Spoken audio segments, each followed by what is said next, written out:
Now Steve Thomas to the near point, and Manson, long wrist shot blocked at the defense. Manson then able to hold it in, put it across to Yanni. Yanni, far board to Savard. Side of the net, Vive gave it back to Savard. Again to Vive, moving in front. He lost it. Now Manson a blast. He scores! Rick Vive had it roll off the end of his stick, but right to Manson, and he cranked it by Barrasso. 2 goals in the same spot, right over the glove of the goaltender. 3-2 Pitt. Rick Vive after the game will say it was a perfect pass that he attempted. He was trying to turn and let it go. It squirted away from right to Manson. Barrasso, no chance. Lots of net, lots of room, and he just blew it by him. Manson with his 9th goal, a power play goal, and the Blackhawks are right back in it. Chicago goal is 9th of the season, and second goal of the game scored by number 3, Dave Manson. Now here come the Hawks again. Manson trying to center it. Barrasso blocked the pass. Dave Manson's power play goal from Vive and Savard at 16:03. And 13:03 at the time of the goal, and the Blackhawks trail it 3-2. When it looked early as if the Penguins may have a laugher, the Hawks have battled their way back in it. Here's Troy Murray sending it ahead, hoping for Graham. Bourque is hustling, though. He gets there, and he touches it first for the icing call. The broadcast rights of this game have been granted to Sports Vision and WBBM by the Chicago Blackhawks solely for the entertainment of our audience. Any reproduction or other use of this program without the consent of Sports Vision or WBBM is prohibited. This is his second 2-goal game for Dave Manson. He scored 2 goals against the Bruins in that loss.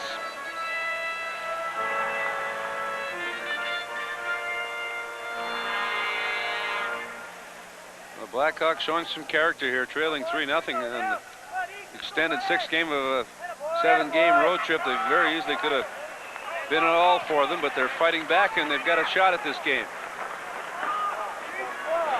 Ryan Noonan slides it in. Barrasso fires it right back out. And Jimmy Wade will have to play this one. Got it to the far side. Here's Mike Eagles racing along the left wing board, shooting it in. Vive's going to get there in the corner. Rick Vive in behind, tied up by Quinn. Then Hillier took it away. Randy Hillier slipped it ahead to Dan Quinn. Eagles knocked it off his stick. Back into the Pittsburgh zone it goes. Coffey harassed by Vive. Now Sutter stole it. The wraparound. Hillier, I think, may have saved the goal. Hillier beat the Hawk player to the far post, and now a penalty coming up as Vive and Coffey well behind the play. And Vive wound up on the deck. Let's see what the penalty will be about. We'll tell you about it in a second. It's Pittsburgh 3, Chicago 2 on Sports Vision and BBM.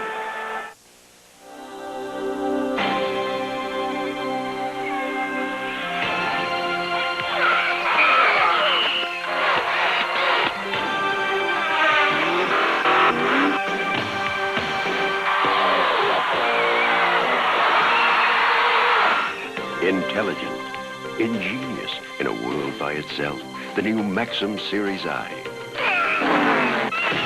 Only from the mind of Minolta. Rick Vive has had an excellent first period after missing a few games with that injury. Coffey pulled him down. He gets an interference penalty at 14:38. Vive has got 2 assists, causes a penalty here, and then his first shift he set up Thomas, and his shot went wide, but good start for Vive. The Blackhawks get a chance to tie it up on their second power play of the game, trailing 3-2. Here's Dave Manson. And a feed for Thomas for holding loose to the Penguin zone. Barrasso out to play it. Got it to Johnson. Trying to clear it. Bounce loose to Lemieux. Look out. 2-on-1. Mario Lemieux over the line. Cuts in. Shooting. Wade made the save. And the rebound to the Hawks. Lemieux with 4 shorthanders this year. Had a bid for another one. Vive to the right wing corner. Leaves for Thomas along the board. He cranks it up, and a save by Barrasso, who juggles but then holds on. And a little shoving in front of the goal where Vive, as usual, had set up shop looking for a rebound. A bad break for Trent Yanni. A bouncing puck gets by him as he tried to stay in on the power play. Lemieux picked it up. It was a 2-on-1. Lemieux waited. Dave Manson played it perfectly. And then finally forced Lemieux to shoot. Wait with a good save. Good play by Manson there in a 2-on-1 break. And at the other end, Rick Vive on a Steve Thomas shot, trying to get through a rebound. He does battle in front with Hillier and Johnson. A lot of wrestling, not much damage done, and a face-off to the left of Barrasso.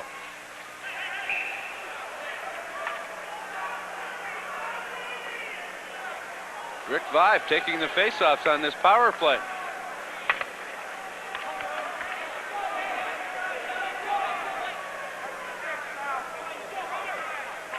Here's the draw taken by the Penguins.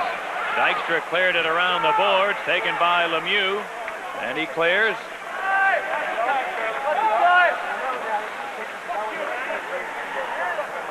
Here's Manson moving the Hawks back with a minute remaining on the Chicago power play. Manson sets it up at the near point, threw it across, taken by Yanni, up the boards of Savard. Dennis Savard works in behind the goal. Stops there. Now back to the far point, Yanni. Moved it to Manson.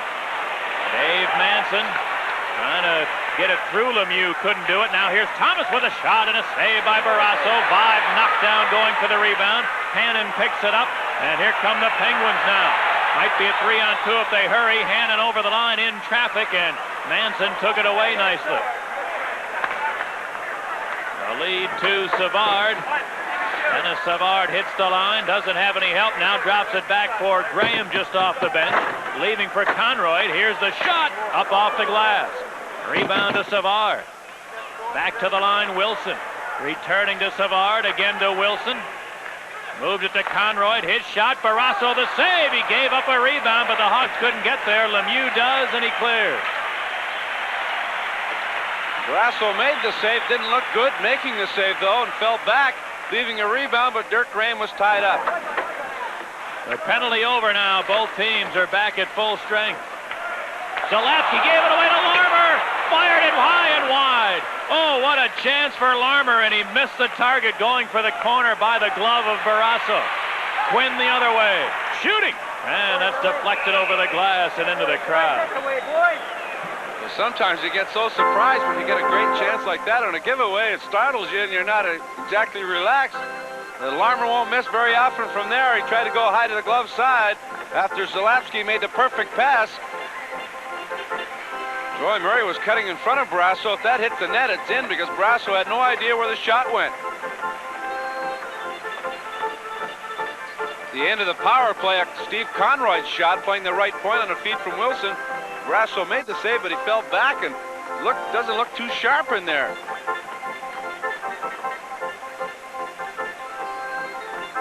Three minutes remaining in the first period, a period that looked as if the Hawks may have been blown out early, but they've scratched their way back into the hunt and trail it 3-2. Here's Brown. Keith Brown up the boards for Presley. He got it out to center. Zalewski turns there. Aired it to the far side. Now the Penguins shoot it in. And Vincelette trying to clear it, gave it away. Quinn right in, shoots, and a save by Waite. Jimmy Waite bails out Vincelette, who had a little problem in his own end. The puck bouncing. Vincelette trying to make a move, was knocked off the puck by Cullen, a smaller forward. Penguins move in, and the shot deflected right to Waite, and Waite made a terrific save in traffic. Dan Quinn has been red hot, gets a great chance, and Jimmy Waite comes up with a good glove save from point-blank range. Quinn on a 9-game scoring streak with 7 goals and 7 assists. You won't get better chances than that. So giveaways at either end, one by Zalewski and that one by Vincelette. Not to be overlooked in that hot streak for Dan Quinn. He'd been playing during that streak right wing on the line with Lemieux. No, it doesn't matter. Doesn't matter who you are, you're going to get plenty of chances when you play with big 66. And Dan Quinn's been cashing in. Tonight, though, they've been separated for the most part, Quinn and Lemieux. Here's Big Mario over the line, 2-on-1. Brown catching the play. He centered it and just missed Rob Brown. Boy, Lemieux looking all the way. It looked to pass there, trying to set up his winger. And Rob Brown just barely failed to tip it into the open side. Coffey is turned around. A penalty coming up here on Presley. And the Penguins will head to the power play. Presley is could have gotten a hooking penalty or a high sticking. Looks like Maruelli is going to call a high sticking penalty with 1:50 to go in the first period. Coffey trying to circle.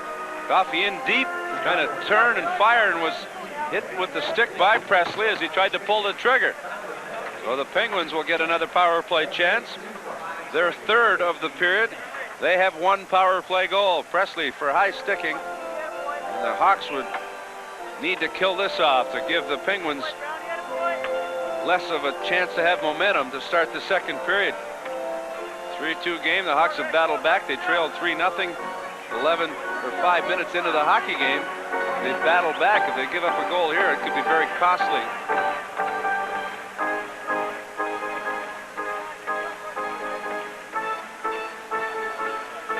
Again, it's Quinn, Brown, and Lemieux on the Penguin power play. Zalapski and Coffey are at the points.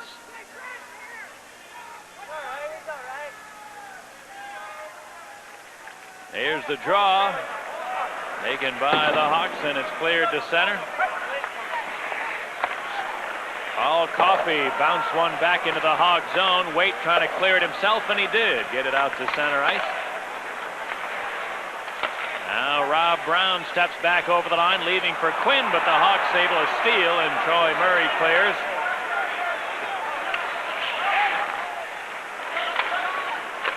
And back come the Penguins. Coffey in a hurry. Races over the line, put it on Rob Brown's sticky center one, couldn't get it through Yanni. In the near corner, Lemieux. Out to the line, Coffey. Back to Big Mario along the board. Lemieux with 2 points already in the game. To Coffey a shot, that missed the target. Rebound taken by Graham. He's hounded in the corner. Puck came free at the side of the net. Now Graham got it back and clears it around the boards. Back down into the Penguin zone. We're into the final minute of the first period. 45 seconds remaining as Rob Brown gains the line, looking to split the defense, but he couldn't pull the trigger. Now Brown got it to Lemieux. Lemieux along the near board, deep slot to Zalapski, a drive that hit somebody in front. Then Coffey held it and now lost it.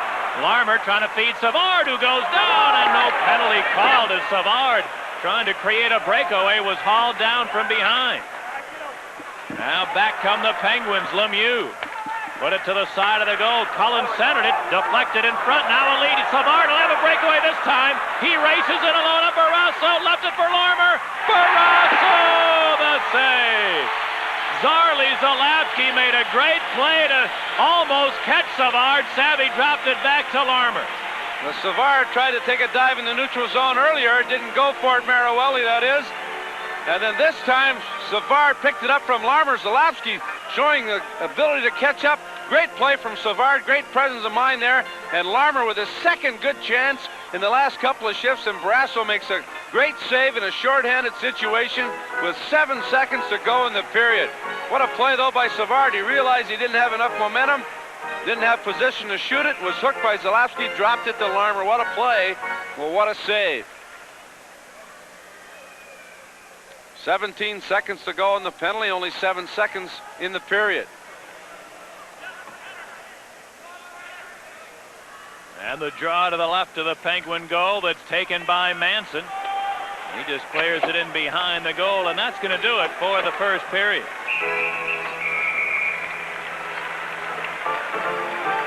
So the Pittsburgh Penguins jump out to an early lead, but the Blackhawks able to get back in the hunt.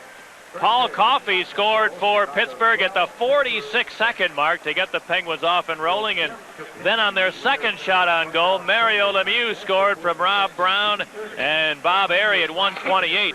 The first 2 shots went in on Darren Pang. That was enough for Mike Keenan. Pang Yank. Jimmy Waite came in the game.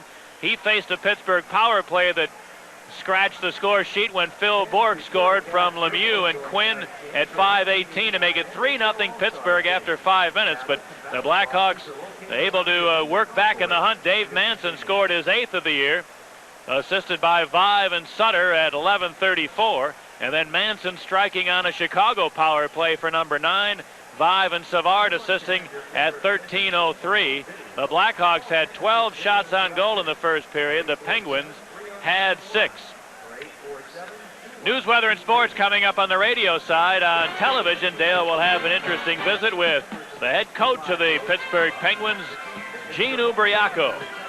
And that'll be coming up momentarily at the end of 20 minutes here in the Civic Arena. It's the Penguins 3, the Blackhawks 2. We've got a great act going. Robert and Rufus. I play the Casio SK1 and Rufus sings. Problem is, he only sings when he wants to. But with this Casio, I can record a sample of him whenever he's in the mood. Come on, Ruf. Got it. Now, whenever I want Rufus to hit it, I just hit this button. Oh, the Casio SK1 sampling keyboard, because the show must go on. You know, Rufus, this act could be a single. Whether your holiday gift list includes just a few friends or the whole neighborhood, the place to fill it is at a True Value hardware store, where the 9-inch mini micro go-round from Nordic Ware is just $9.99. The Presto electric salad shooter, only $28.88, shreds ingredients into salads or onto pizza. And the Rubbermaid Serve and Saver 400 set for $9.99 goes from freezer to microwave. At participating True Value hardware stores and home centers. Magic is waiting. The possibilities are endless. The anticipation is almost unbearable. Cable TV is a holiday gift that will last all year. And right now, you can get cable for just $4.95. 1-800-CABLE-ME. Whether your kid is as neat as a pin, sharp as a tack, or quiet as a train wreck, there's plenty for them on the Disney Channel. There's great stuff on cable for you, too, and even things you can watch together. So come on, be a sport. Order cable now and get your money back if you're not satisfied. 1-800-CABLE-ME. And if you order the Disney Channel, you'll get a little somebody that nobody can resist. Save up to $35 on installation, get a money-back guarantee, and a free Mickey Mouse doll. Sounds great. Plus, if you call right now, you'll get an extra surprise. 1-800-CABLE-ME. After one period of play at the Civic Arena in Pittsburgh, it's the Pittsburgh Penguins 3, the Chicago Blackhawks 2. Other scores around the league. Minnesota playing in St. Louis, a tough North Division rival there, no score in the first. Boston playing the Islanders, no score in the first. Buffalo visiting Hartford in an Adams Division rivalry. Hartford ahead 1-0 in the first. Philadelphia visiting Washington, a Patrick Division game, 1-0 Washington in the first. Quebec is playing in Calgary, a late start. The Rangers are playing in Vancouver, also a late start. And Winnipeg visits the red-hot Los Angeles Kings. After one period of play here, it's the Penguins 3, the Blackhawks 2. Stay tuned. We'll be back with Gene Ubriaco after these messages.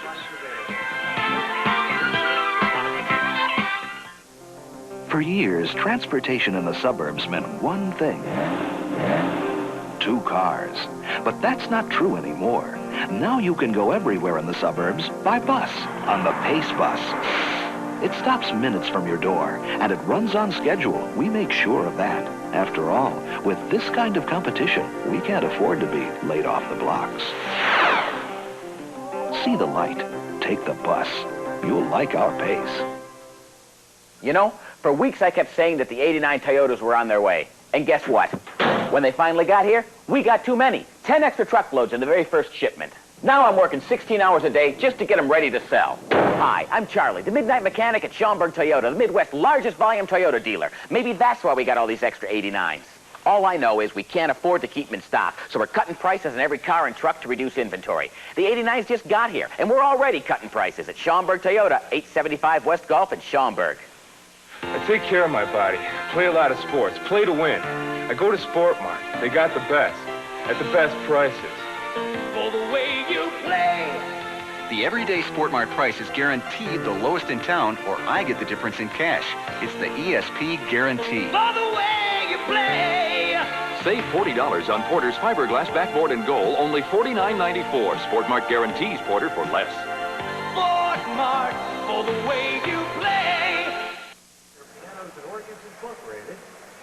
Welcome back to the Civic Arena. With me in this first intermission, the new head coach of the Pittsburgh Penguins, Gene Ubriaco. And Gene, after all those years of toiling in the minors, can you still believe that now you're coaching in the National Hockey League? Well, let's put it this way. I'm not naive to know that this is just a short. I got a long-term contract, 2 weeks to 2 weeks. That's an NHL long-termer for coaches. After all those years down there, what kept you going, though? The dream? Sooner or later, you must have said, "Well, I've had enough. I've got to look for some other work." Well, no question. I went back to school, coached in college. I said I want to coach a National League team. I want to win a Stanley Cup. I thought I'd start at the bottom and work my way up and earn my way, and then I'm starting to realize, what am I, a slow learner? Because it was taking a long time. But I'm glad I did that, because I don't think you can ever get enough experience to coach the National Hockey League. Gene, some coaches are tough disciplinarians. Other guys are video nuts. Other guys have got a system.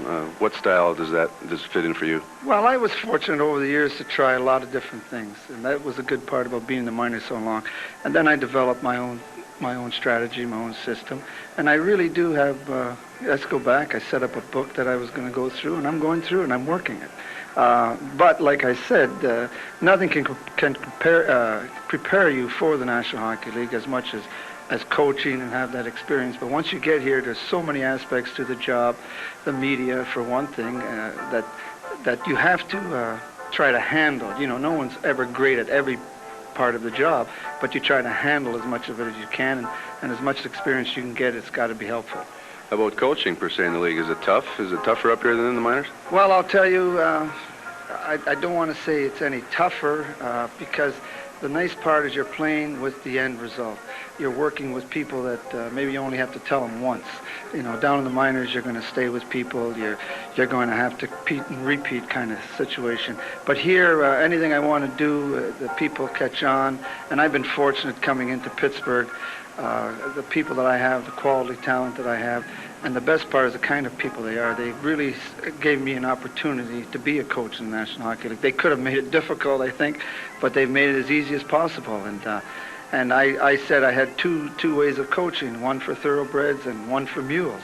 And I'm still into the thoroughbred type of coaching, and that's the best way. We all enjoy being talked to properly and being professional about our job. And whereas if you're dealing with a mule, you have to use another strategy. And I'm very fortunate I don't have to do that. You've got a couple fine thoroughbreds in Lemieux and Coffey. How do you deal with them? No problem. I think that a lot of people don't realize how badly these people want to win. They're not superstars because of all the points they get. They're superstars because they relate to people. People can play off them. People get better because of them, and because of the kind of human beings they are. I think that coming in here, a lot of people say, how are you going to handle those people? Well, you don't handle them. You manage them. You try to maybe break down barriers for them. Try to stay ahead of them so that, just let's make sure that no one's getting in front of them, no one's confronting them. Let's make sure they got a lot of room for them to be as creative as they want to be. Gene, you've had a lot of experience in the past working with the Stan Mikita's Hockey School for the Hearing Impaired. Has that helped you at all? Well, like I used to say when I was in the minors, the deaf kids, they can't hear, but they listen. The deaf school just tells me what hockey can do for people. Hockey's a great sport to develop people. It makes them more responsible. And that's what we do with the Deaf Hockey School. Our boys some of them are in college. What Stan Mikita started, it's unbelievable. In 16 years we're going into now. What he started and helped so many kids, he's got to be a proud man for what he's done. Irv Tianabek, of course, our president, is another man. The two of them started the school. But what they started, I don't think they envisioned what they started. Because just the other day I was in Boston talking to a kid that's in college. He's one of our boys. So some of these kids are up and about and doing very well. We're looking forward to seeing you at this hockey school this summer, and good luck the rest of the year in the Patrick Division. All right, thank you. Nice talking to you. All right, my guest was Gene Ubriaco. Stay tuned. Pat and I will be back with more after these messages.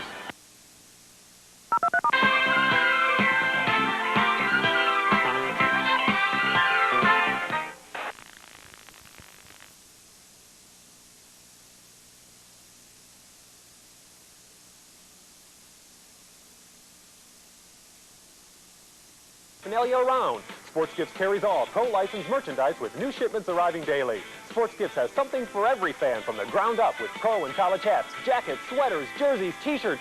Just look at all this merchandise. If you want it, Sports Gifts is the place to shop. Come on out and pick up a sports gift for yourself and your favorite fan. Keep up the team spirit. Visit Sports Gifts with 3 convenient locations. Join the crowd at Sports Gifts.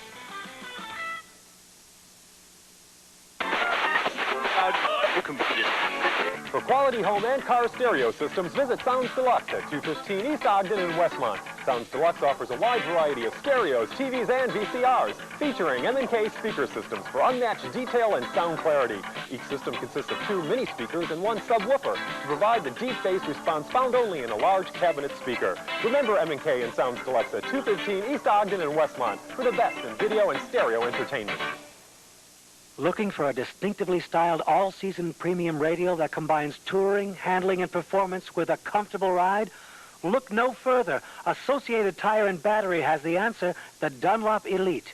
Featuring an advanced all-season tread design with styling to enhance the looks of any luxury car. The Dunlop Elite is engineered to deliver precise response and handling, and it's backed by a 60,000-mile limited warranty.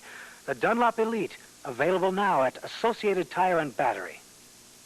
Blackhawks, that's a lot better than it looked early. The Pittsburgh Penguins got off quick, and they put the Blackhawks in a hole right away. Well, they get in the hole on a bad goal. Coffey, just from a bad angle, just through the legs of Darren Pang. He didn't appear to be ready. And 46 seconds into the game, Coffey scores his 9th from Hannon.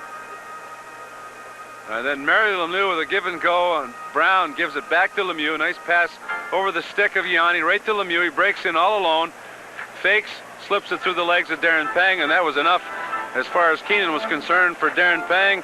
A minute 28 into the game, it was 2-0 Pittsburgh. And then on the power play, a little quick pass from Lemieux to Phil Bourque, who was just streaking in, and he muscled it through the legs of Jimmy Waite. All 3 goals through the legs of the goaltenders. 2 by Pang, and there Jimmy Waite gives out to Phil Bourque, who was in all alone on the power play, and it was 3-0. It looked like it would be a rout. At 5:18, it was 3-0. The Hawks battle back. Some good work by Rick Vive and Sutter in the corner. Vive with a nice pass to the late guy, Manson. Manson walks in with Eagles in front of the net.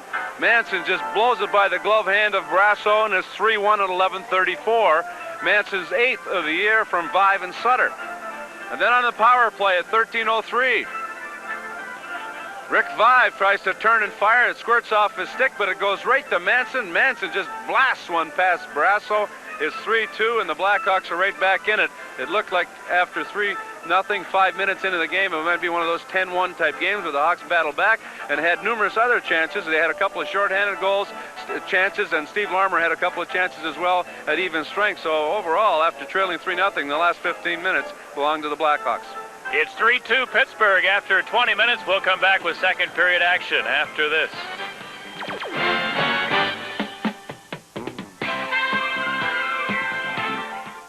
Guests receive a gift from Casio, the Casio Color TV 400 with 2-inch screen and built-in speaker. And also from Helbros, the new tradition in time. See Helbros quartz watches at leading stores and catalog showrooms.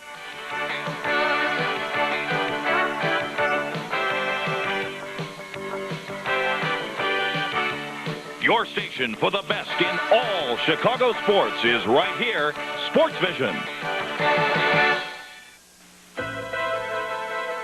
Looks like a BMW 735. It must be at least 40,000. More room than the Acura Legend. I'd say 35. Feels like you're in one of those expensive sports cars. Fuel-injected overhead cam V6. We're talking major money. The under $17,000, 160 horsepower Nissan Maxima. Nobody sells Nissan Sport less than Ray Harris King Nissan, home of king-size discounts, 5757 West Dewey in Niles. Get ready for a shocker. It's the 10-hour price shocker sale at Aronson Furniture and Appliances. It's tomorrow. Hurry, you've only got 10 hours to save. 10 hours to save up to 60% on top-brand furniture, bedding, appliances, stereos, TVs, and more. Free financing for 9 months. No money down. No payments for 3 months. Aronson 10-hour price shocker sale. It's tomorrow only. Aronson Furniture, home of a credit connection. Aronson. Pat Foley and Dale Talon back in Pittsburgh, along with 16,025 fans, a sellout crowd here in the arena. And they have seen the Penguins take a 3-2 lead over the Blackhawks. To order your 88-89 Blackhawk yearbook, just send $5 plus $2 postage and handling to the Chicago Blackhawks, 1800 West Madison, Chicago, Illinois, 60612. The Russians are coming to Chicago. The Blackhawks take on the Dynamo Riga on January 4th at the Chicago Stadium. Tickets are on sale now at the Chicago Stadium box office and at all Ticketron outlets. Or charge your tickets by calling Teletron at 853-3636 for the Russians and the Blackhawks on January 4th. And this is only the second time in history that a Russian team has played on stadium ice. Last time was 1976.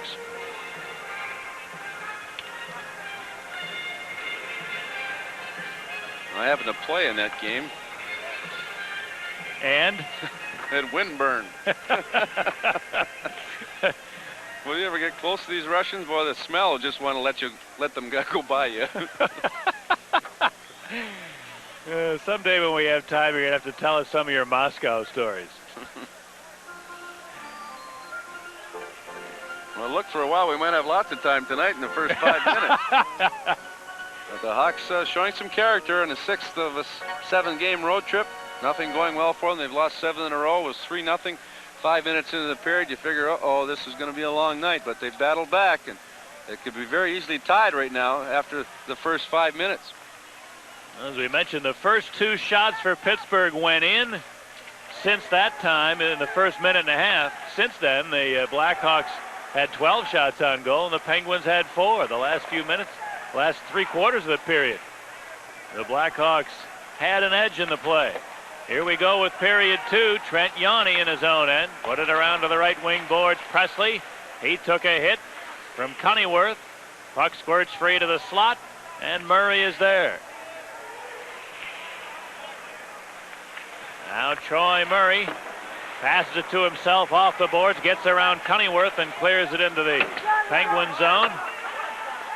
Aim to the near side. Aim to the line. Across to the far point. Here's Brown with a shot. Barrasso makes the save and holds on. And I think the Blackhawks have it in their minds. Let's see how good that glove might be. It didn't look too sharp there. He got a piece of it, but that puck looked like he had some trouble with it. Brown, he saw it all the way, and that hit the top of his glove.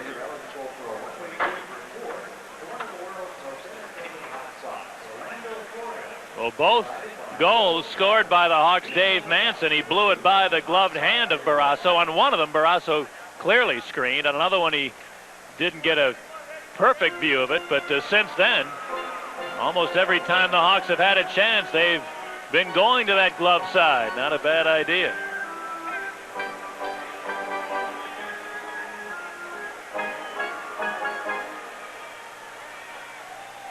Now Dan Quinn, or rather Dave Hannon and Dennis Savard for the draw,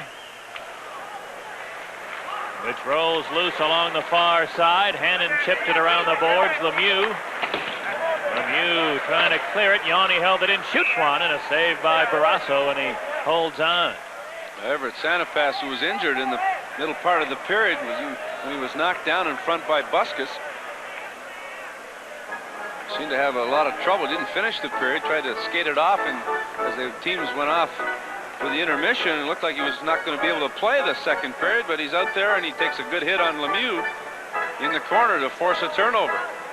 And then as Barrasso gloved that shot, Lemieux and Santapass had a little trouble separating. Everett with a few words. I don't know if you want to get him too mad, though, at Lemieux. You don't want to wake him up. No, that's for sure. Here's the draw. Randy Hillier shot it to the far side. Savard held it in for Larmer, deep slot. His shot didn't get through. Coffey. And Coffey coughed it up. Here's Santapass, right in, shoot, he scores! Everett Santapass jumped on a giveaway from Coffey, fired it right between the pearly gates of Barrasso. 3-3 now. Paul Coffey has been suspect his whole career in his own zone. He coughs it up to Santapass. Overskates it and then turns away from Santa Pass. He just pulls away and goes to his left, leaving Santa Pass a clear alley. Coffey had no idea where to go after he coughed it up, and Santa Pass with a low shot past Barrasso to tie it up. Third goal of the year for the Chief, Everett Santa Pass. It's unassisted at 121. So just as the Penguins struck early in the first, the Hawks do the same here in the second period. And what looked to be a rout about an hour ago is now turned into anybody's ball game. Keith Brown trying to dump it in, hit Dwayne Sutter right in the back. But a great comeback here by the Blackhawks, 3-3, and they've come out of the gate quickly with some good pressure on the Penguins. And Everett Santa Pass with his third goal, and all 3 goals have come on the road.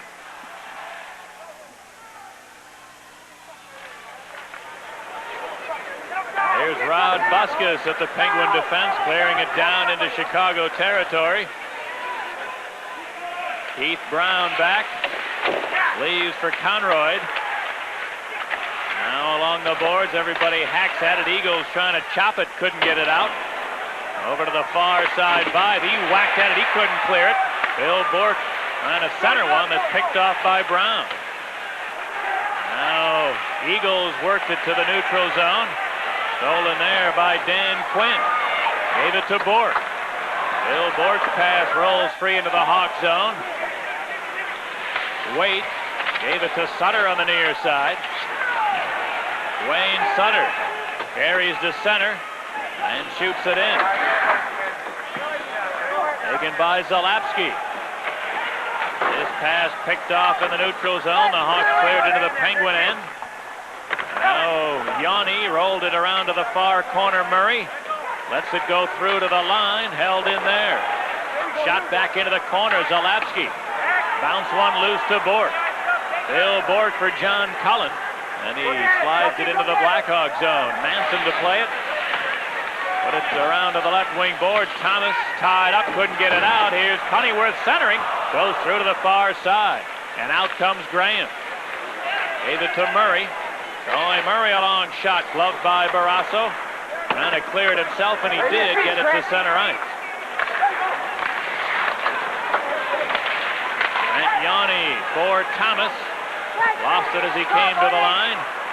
Now, extra shot it to center. Manson a long drive from there. Barrasso gloves it, but the play was offside anyway. 3.5 minutes into the second period. It's Chicago 3, Pittsburgh 3. On Sports Vision at BBM. If Toyota trucks are so rugged, why the kid glove treatment? It shows the commitment to quality that runs through every Toyota truck. From their advanced anti-rust alloys to the mandatory gloves that make sure the best-selling import pickups in the country are perfect when they reach you. And the kid gloves come off. Toyota dealers have plenty of trucks right now, completely redesigned for '89, and deals so good the competition can't lay a glove on us. Come see world-class trucks at your hometown Toyota dealer. Face-off coming in the neutral zone. And here's the draw, taken by the Penguin. Richard Zemlak hammered it in. Now chopped to the goal mouth. Waite had to hug the post, and he did as Frawley just whacked at it. And Jimmy Waite was careful and covers up. Penguins trying to get something going here with some muscle. Zemlak, the former North Star. Frawley, the former Blackhawk, and Stevens, a former member of the U.S. Olympic team out there in a makeshift type unit here to try and stir things up as the Penguins have been flat. Well, I think they thought it was going to be easy once they had a 3-0 lead, and they haven't been able to turn it back on since that time. Jim Johnson with a shot, missing the target. Presley fired it into the Pittsburgh zone. Now Dykstra, and to clear it ahead, it came right back to it. Dykstra to the right wing boards for Frawley. The ex-captain of the Penguins is tied up. A steal. Here's a feed for Presley. Right in. He shoots. He scores! Wayne Presley on a quick counterattack was put in all alone. And the Blackhawks with 4 straight goals have grabbed the lead. 4-3. A perfect pass right on the money. Conroy right on the tape. Presley's skates were right on the line. The puck was on edge. He faked and went to the backhand and slipped it under the right arm of Barrasso, and it's a 4-3 Hawk lead. What a comeback for the Blackhawks. Nice move by Presley. Conroy and Vince Ouellette assisting Presley's 5th of the year at 4:01. And the Penguins and their fans have been stunned here. Here's Manson, a drive. That missed the target. Came to the near board. Savard to the corner against Airy. Now came free along the boards. Rob Brown. He couldn't clear it. Santa pass to the far point, Manson. Manson tees it up, a long drive, and a save by Barrasso. Rebound cleared into the Chicago zone. Dave Manson harassed by Lemieux, who stole it, but his pass picked off by Larmer. Steve Larmer over the Penguin line. Oh, shot it in behind the net. Coffey trying to clear it. McGill held it in. McGill flips it into the corner. Now Rob Brown tied up by Wilson. Then Vibe digs it out of there. Rolled it to the far side. And now let's see another penalty. 6 men on the ice. Boy, oh boy. The Hawks, I think, lead the league in this dubious category. Too many men on the ice, and another penalty is coming up here. With a score, Chicago 4, Pittsburgh 3. Back in a moment on Sports Vision and BBM. Gene, it's almost time. Yeah, bachelor time's running out. I think the key word here is out. Poker with the guys. Out. Handkerchief out. No, handkerchief is in. Fun and laughter out. Now station wagon's in. Bowling, what's bowling? I don't bowl. You'll learn. It's the only way you'll ever get out with us. You see how that works, Dave? For the friendship. The clean, crisp taste of Beechwood aged Budweiser. Let's go get him married. Yeah. Now, poor Sue. It's been all Chicago since the 5:18 mark of the first period. Hawks with 2 goals in this period, but now a potential momentum buster here as the Blackhawks get caught again, the second time in this game for too many men on the ice, and the Penguins get their 4th power play of the game.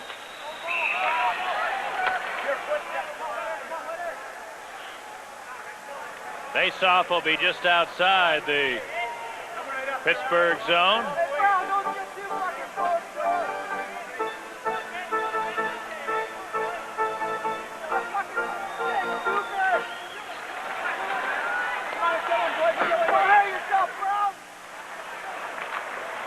The Blackhawks now have 18 minutes in bench penalty minutes for the year, more than anybody else in the league. Here's Barrasso in his own end. Or Zalapski. Cleared it around the boards, and Quinn has some room. Banks one to Lemieux. Lemieux in over the line, fought off a check. Weaves to the near side to set it up. Put it into the corner. Brown, back to the line it goes. Zalapski for Lemieux near circle. Put it to Zalapski, back to Lemieux. They play catch. Here's Zalapski, a shot blocked by Murray. Now Graham nicely banked one to Manson, and he cleared. Dave Manson tried to move. He would try on everyone in the league with the stick between the legs, try to knock the player off. But Lemieux, you can't get away with it. He uses that great size and reach to get by, even though you have him tied up. A minute remaining on the Pittsburgh power play, as the Penguins have difficulty penetrating. Now Larmer steals from Lemieux. Larmer is in, shooting. He shot it wide. Now here's Conroy, and he blasted it wide. Boy, Larmer's had 3 great chances and been held off every time, hasn't hit the net. Here's Lemieux in the corner. Leaving for Quinn. Out to the line, Coffey. Put it to Zalapski. Back to Coffey. Here's the long shot, and a save by Waite, deflecting it upstairs. Well, Steve Larmer, his second great shorthanded situation, stripped it from Lemieux at the red line, went in from the far side, and just shot it wide. His last shorthanded chance, Barrasso made a great save on the Savard drop pass, and his chance prior to that, he missed the net trying to go high on a Zalapski giveaway. At that time, he tried to beat Barrasso to the short side and just missed the target. Larmer hit the post and was stopped by Fitzpatrick a couple of times in L.A. He's had 3 or 4 great chances in this game in the early going. Half a minute to go on the Penguin power play.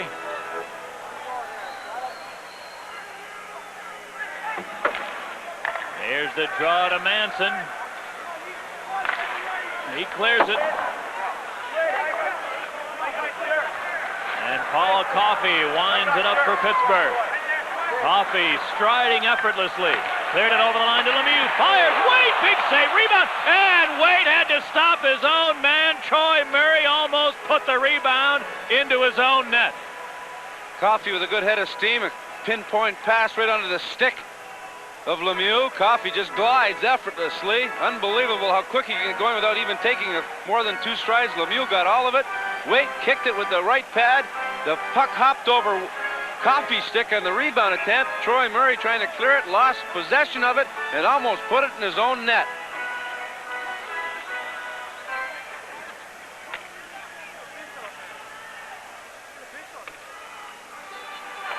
So Jimmy Waite with 2 good stops.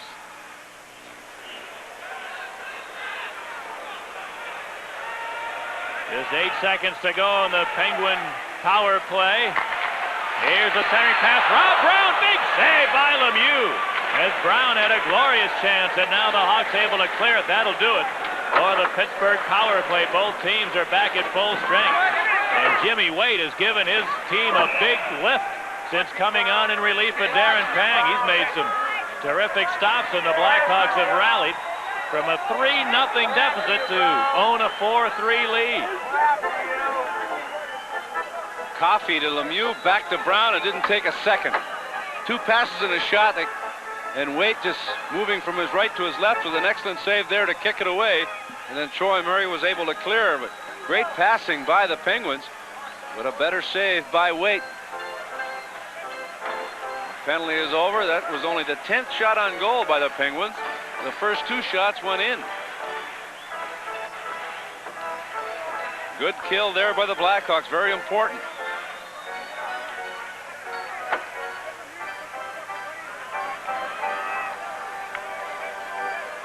Face-off just outside the Penguin line. The draw to the Hawks, Trent Yanni. He shoots it in. Came to the near side, Eagles.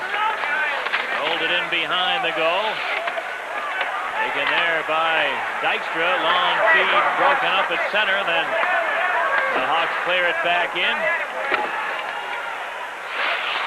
Dykstra tied up by Eagles. Now Eagles steals one, back of the goal for Vive. Rick Vive battling with Dykstra. Now came loose to the Penguins' Airy. Now Airy shot it to the neutral zone. The Hawks clearing it back in. Chicago heads for a player change as the Penguins move out with it. John Cullen on right wing. Put it over the line. Quinn stopping in the deep slot. Dan Quinn a long shovel pass, and Waite with a blocker steers it out of there. Back comes Sanapat. His pass at the feet of Larmer, and it forces the play offside with 12 minutes to go in the second period. Chicago 4, Pittsburgh 3 on Sports Vision and WBBM. This Christmas, give your handyman what he wants with workshop gifts from True Value hardware stores. Like the Master Electrician 30-foot cord reel trouble light, only $27.88. And the portable Mighty Mini Vacuum by Shopvac, just $43.99. Get the Crosley 1,500-watt compact electric heater for just $19.88. Or the Black & Decker 115-volt air station inflator, only $51.88. At participating True Value hardware stores and home centers.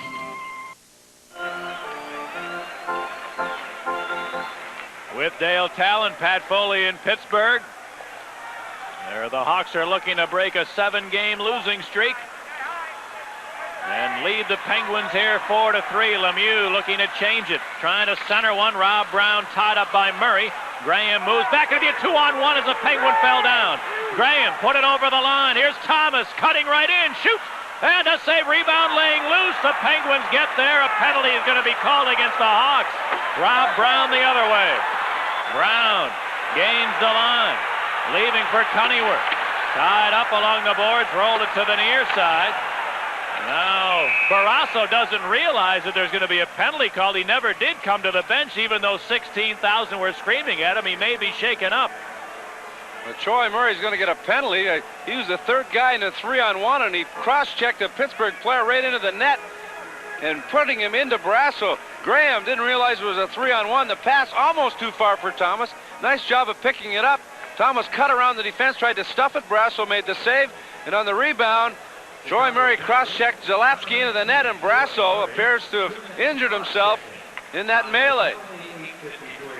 Brasso made a good save on a move by Thomas. He faked the drop pass and cut around. Brasso made the save, and the rebound eluded both Graham and Troy Murray, and Zalapsky goes flying into the net. Then Thomas went crashing and falling down on top of Barrasso, and that's where he got shaken up. But Skip Thayer ambling out to have a look at the Penguin goaltender.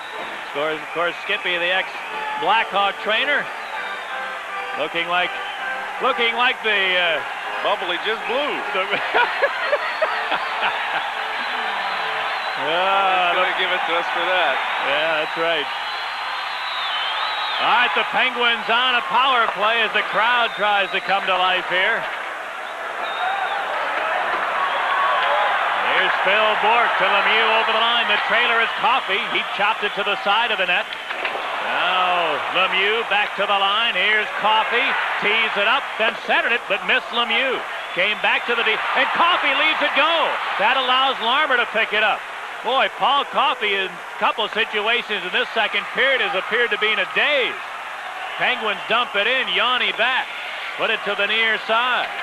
Now Lemieux along the boards, lost it to Larmer, and he cleared it to center ice. Here's Savard now over the line, cutting in, centered it. Here's a shot. They score! Yanni, a short-handed goal, set up by Savard, and the Blackhawks have scored 5 in a row. They lead 5-3. Once again, Paul Coffey first didn't try to get to a loose puck and then pinches in and gets caught. He fell down at the blue line, trying to pinch in. Larmer got around him as he took it away from Lemieux. Savard faked the shot, gave it to Trent Yanni coming in late, and Trent Yanni took his time with Brasso down and out of the net and put it upstairs. A short-handed goal, and the Hawks with 5 in a row to take a 5-3 lead. Trent Yanni's 4th goal of the year from Savard and Larmer at 9:40. A short-hander for the Hawks, and it's a stunned Pittsburgh Penguin team that an hour and a half ago looked like they were going to have an easy blowout. Not so fast, Kowalski. There's Zalapsky coming out of his own end. Cleared it to center. Cullen sends it ahead. Here's a break, and Cunneyworth ruled to be offside on the play. That was the 10th short-handed goal against the Pittsburgh Penguins. Paul Coffey victimized twice in this period. First in his own zone as he coughed it up and then skated away from Santa Pass, enabling him to tie the game. And then pinching in and falling down at the blue line, giving the Hawks a 3-on-1 break. How many 3-on-1, 2-on-1 situations have the Hawks had since the 5-minute mark of the first period? At least half a dozen. And a couple of breakaways with it, too. A minute to go here in the Pittsburgh power play, and we're halfway through the second period. 5-3 in favor of the Blackhawks. Darley Zalapsky. Now headmans to Cullen. He puts it over the line. Cunneyworth on the move. Fires, and he blasted it wide. Winds up in behind the Hawk goal. Now into the corner. Cunneyworth for Lemieux, side of the net. Back to Cunneyworth. He put it to the line. Coffey, the shot, and a save rebound. They score! After having difficulty corralling it, Randy Cunneyworth finally did and shoveled in a backhander. 5-4 in favor of the Hawks. The penalty close to expiring, but the shot on goal. Coffey with all kinds of time. Cunneyworth with a desperation-type pass over to Coffey. Coffey let it go. The save by Waite. The rebound back to Cunneyworth. He kicks it ahead to his stick. Nice job by Cunneyworth to keep that play alive, kicking it to his stick and stuffing it in on the backhand to make it 5-4. A power play goal. Paul Coffey will pick up an assist along with Lemieux. That's 3 points for Lemieux in the game. Cunneyworth from Coffey and Lemieux at 10:25. 5-4 in favor of the Hawks. There's a errant pass sliding into the Penguin zone. It'll be icing against Chicago. 9.5 for the second. Chicago 5, Pittsburgh 4 on Sports Vision at BBM.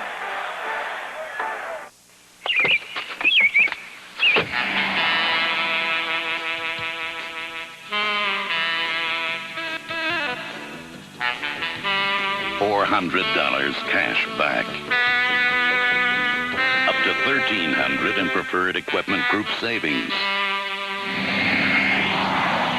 With as much as $1,700 off, Chevy Corsicas are moving faster than ever before. Dale Talon, I would think these next several shifts might be the ball game for the Blackhawks. Well, they can't be upset by that power play goal. They have the lead. You just have to keep grinding and make sure Pittsburgh doesn't get any momentum. Hawks have battled back to take the lead. Now the Penguins score on the power play. The crowd getting into it a little. And let's see if the Hawks can shut them down here the next little while. It's cleared back into the Pittsburgh zone. Santa Pass hustling, but Dykstra gets there, then paid the price as Santa Pass rubbed him off on the board. Everett in the near corner. Santa Pass looking to move in front, flipped it to the side of the net, and Barrasso clears it himself back into Chicago territory. Good effort again by Santa Pass, playing on a gimpy leg. Out-muscle the Penguin player and force a turnover again in the Penguin zone.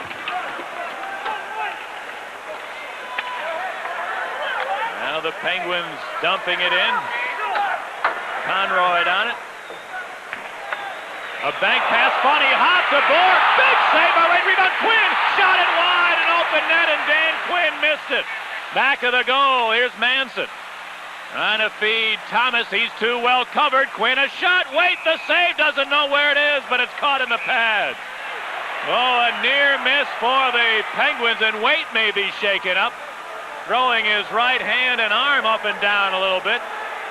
But what a bad break for Conrad and the Blackhawks, making the safe play around the boards to his defense mate. It hit a partition and bounced straight out in front. Waite made the first save, and then on the rebound, I don't know if he got a piece of it, diving back in desperation on Quinn's attempt.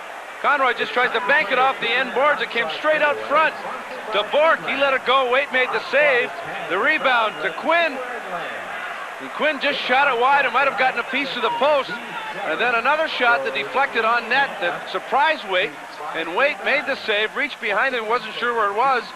And then as the whistle blew, he just rushed out of the crease and dropped his blocker.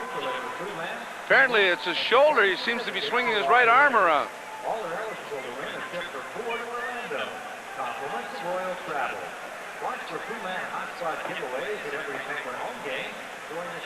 Jimmy Waite now looking at his...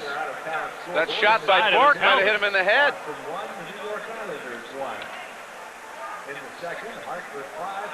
Well, Jimmy Waite has provided the Blackhawks with some excellent work here tonight.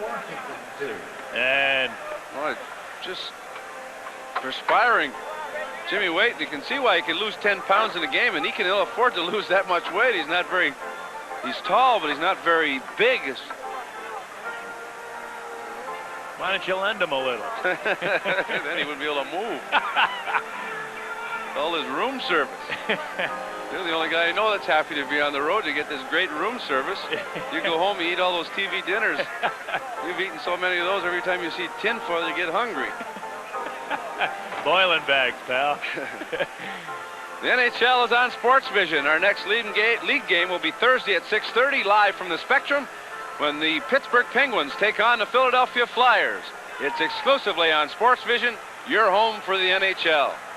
Well, it does look like it's the right shoulder that's giving Jimmy Waite trouble. He continues to flex that around. Also the shot, the mask as well, but hard to see it.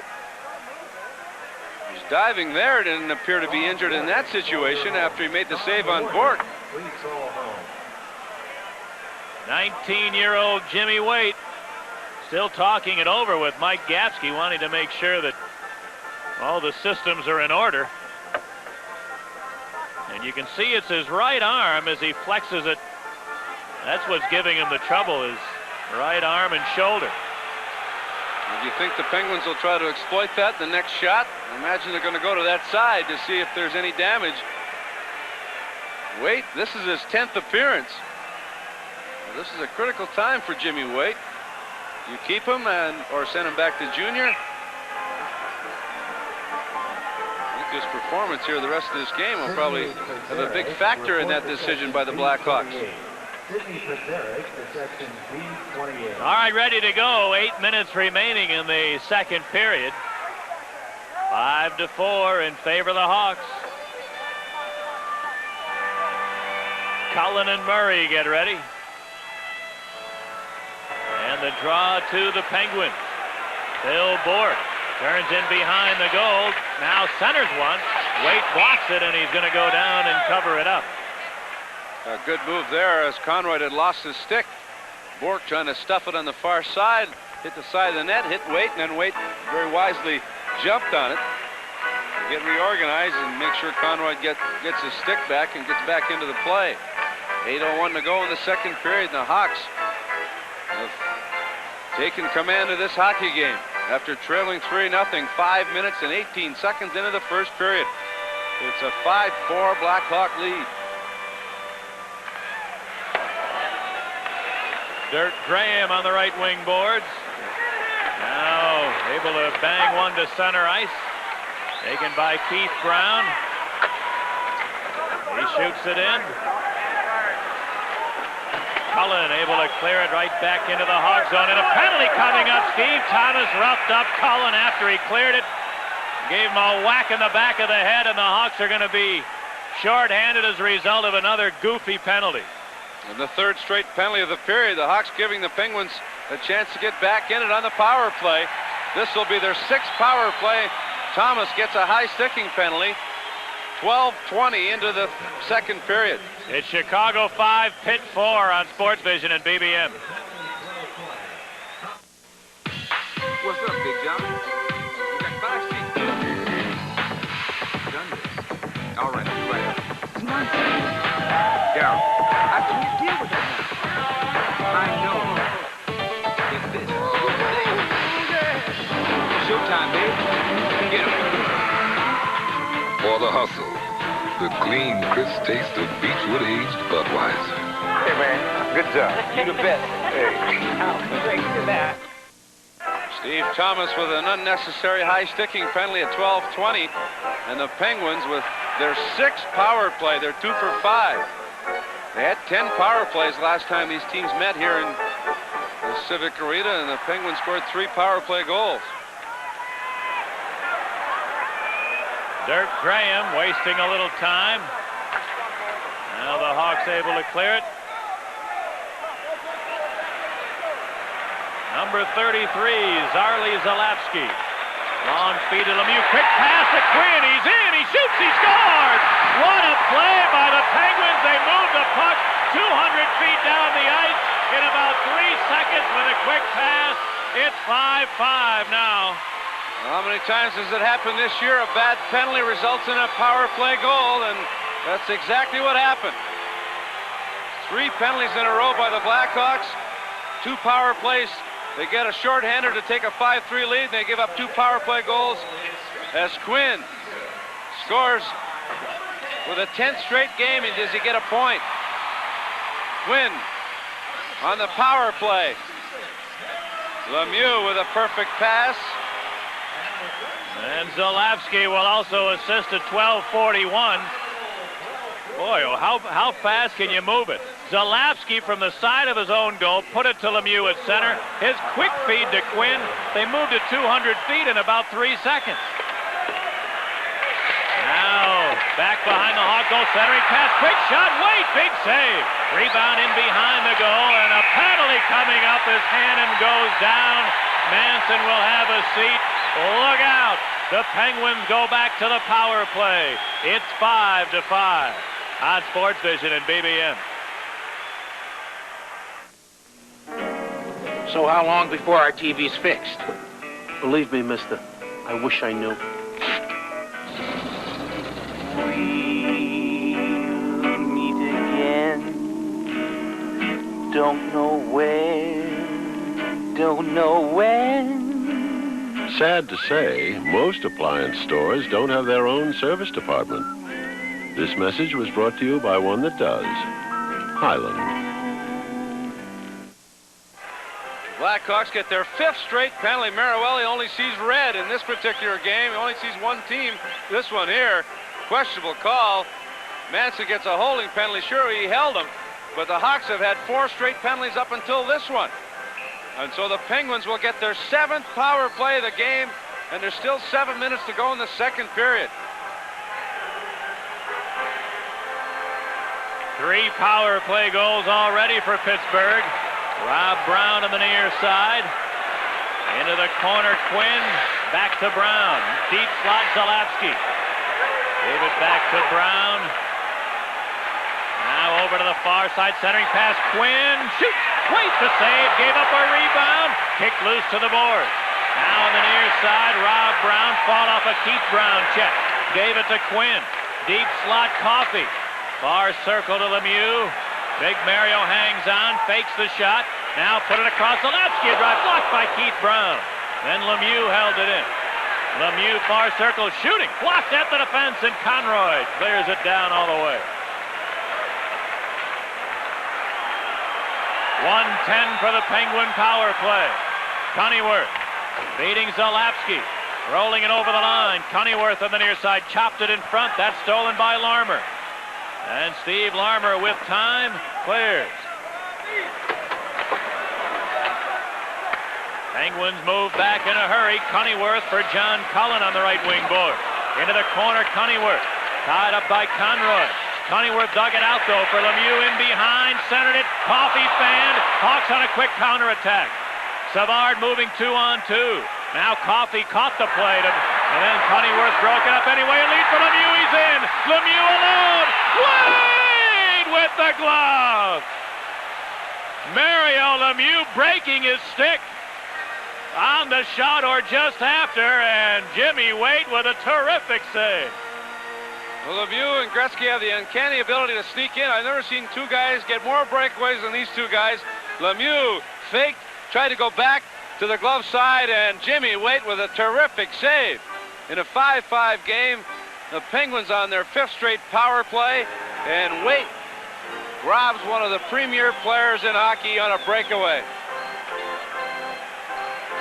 Already a goal and 3 assists for Le Magnifique in this game, raising his total to 68 points for the year. This is 25th game.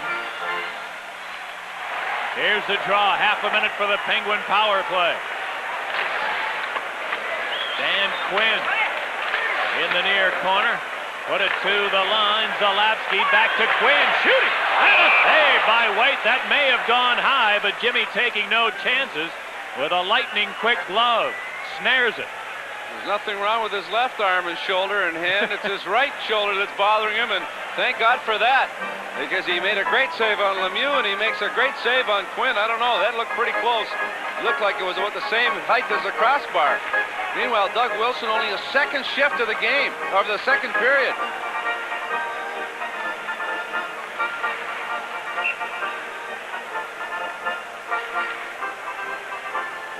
.16 seconds left on the Hawk penalty. Face off to the left of Waite. Here's the draw, Coffey. The far point, Bort. Back to Coffey along one-timer up off the glass. Cunnyworth chops at it in behind. Now lost it to Keith Brown, and he clears it down all the way. And that'll do it for the Chicago penalty. Both teams are now back at full strength. 5 minutes to go in the second period. We're tied at 5. As Thomas steals one. Steve Thomas looking to move in. Lost the handle, though. Got back to the Hawk line. Troy Murray gave it to Keith Brown. Yanking it out to center where Cunnyworth hammered it right back in. Conroy to play it. Feeds Brown. Up the boards for Graham, and he whacks it into Pittsburgh territory. Johnson leaves it in the corner. Savard's going to get there first, but his pass then picked off. Now Savard getting it back. Thomas in the corner. Threw it in behind to Savard. It took a bad bounce off the boards up over his stick. Now on the the far side. They jam it up. Then Larmer digs it out, shooting, and he shot it wide. And Larmer's radar has been a little off here tonight. Dykstra whacks it into the Hawk zone. Trent Yanni, his pass picked off. Rob Brown tied up by Yanni, though, and Manson takes it away. Now Everett Santa pass. Rolling it into the Penguin zone. Got around it. Check here. He cuts for the net. Stopping. And looks for a play. Moves in front. Center. Hit the goal post. And then Barrasso covers it up. Manson snuck in from the point. Santa pass found him, and the redirected shot went squarely off the goal post. Larmer takes a hit as Santa pass banks it off the boards, stops in the corner, looks as the defenseman slides in front of him, fakes, then tries to pass it to Manson, or Yanni, I should say. Yanni came in and might have hit the skate of Savard, as his skate was right by the post, and a deflect right under Barrasso. Nice play by Santa pass. Stops, fakes, nice move by Cullen, and then a good feed in that Yanni deflects, and somehow it ended up under Barrasso. The Hawks not getting a break there, because they had a wonderful scoring chance. Here's the draw. Quick shot right on Barrasso. The save on Sutter's drive. Rebound Cullen. And he banks it out to center ice. Now here's Lemieux gaining the line. Rubbed off by Sutter along the boards. And 5 on the right wing side. Got it to center, where Eagles shoots it in. Sutter hustling behind the net. Barrasso chopped it away, though. Now a big battle in behind the Penguin goal. Sutter digs it out of there. Tries to center it. He's hauled down, and the play goes on. Lemieux the other way. He hits the line. Lemieux into the deep slot. Now drops it to the trailer. And then the net knocked off the moorings as Hannon was jarred in there by Vi. Unbelievably, Busquets doesn't get a penalty. He tackles Sutter as he's trying to come around to jam it from in behind the net, and Marawelli just turned the other way after the Penguins have had 5 straight power plays. What a wake-up call in. And the Penguins come right back after Sutter was tackled in behind, and Sutter's over having a conversation with Marawelli about it.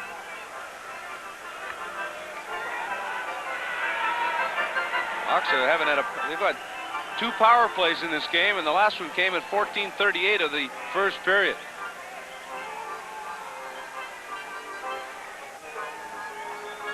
Just under 3 minutes to go here in period 2. And what was once a 3-0 Pittsburgh lead is now a 5-5 hockey game.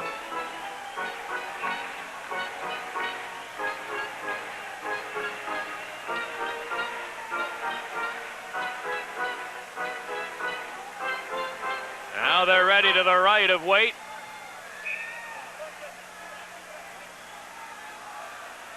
Murray and Lemieux will go for the draw. Here it is. Back of the goal, taken by Keith Brown. Puts it around the board. Penguins hold it in. Conroy took a big hit from Airy. Cleared it to the far corner. Lemieux stole it, but his pass is intercepted. And the Hawks break back. Graham streaking on right wing to the line. And Coffey forced him wide. He centered it. Here's a shot and a save by Barrasso. Rebound to Quinn. And Troy Murray tackled in the slot as the play goes on. Here's Lemieux moving and shoots. And a save by Waite. Rebound in behind the goal. Pete Brown controls. Brown cleared it to Murray. Murray to the line, leading for Graham. Fires! He shot it wide as Barrasso didn't get much of a look at that. Now here's Thomas. His pass picked off, deflecting to center ice. All Coffey.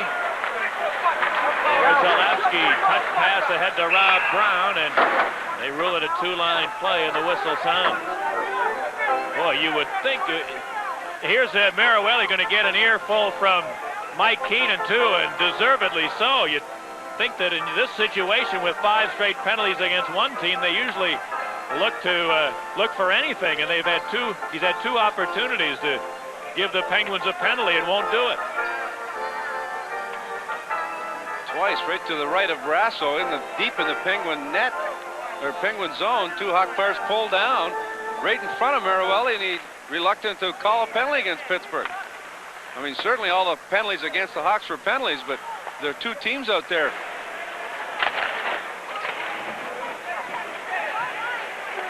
Now in the Pittsburgh zone. Bork cleared it ahead to Cullen. Cullen bouncing it in. Yanni fought off Rob Brown to clear it back to center ice. Now the Penguins dump it back in. Trent Yanni overskating it, then Rob Brown was tied up. Manson took it away. Dave Manson feeds Dennis Savard. Savard wheeling in over the line, got around to check. Here's a backhander with one hand, and a good save by Barrasso as Savard all of a sudden turned down the Jets. Out into Chicago end, into the final minute of the second period. Long feed to Larmer, his lead, but a 2-line pass is ruled as Larmer just barely across center ice when he received the long feed. Dennis Savard, the Penguins had 4 players back. Savard still able to get a shot on goal. Quick little backhand shot. Brasso kicked it away on the low shot to the short side. 49 seconds to go in the period. Hawks in a 5-5 tie. Thanks to the power play of the Pittsburgh Penguins. The last 2 goals by the Penguins coming on the power play.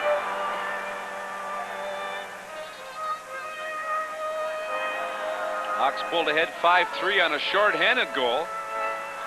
But Cunningworth and Quinn on the power play have tied it up. Also a tie in shots on goal, 23 apiece.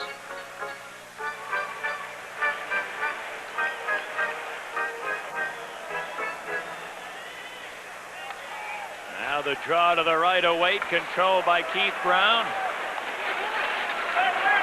Rotors to center and slides it in.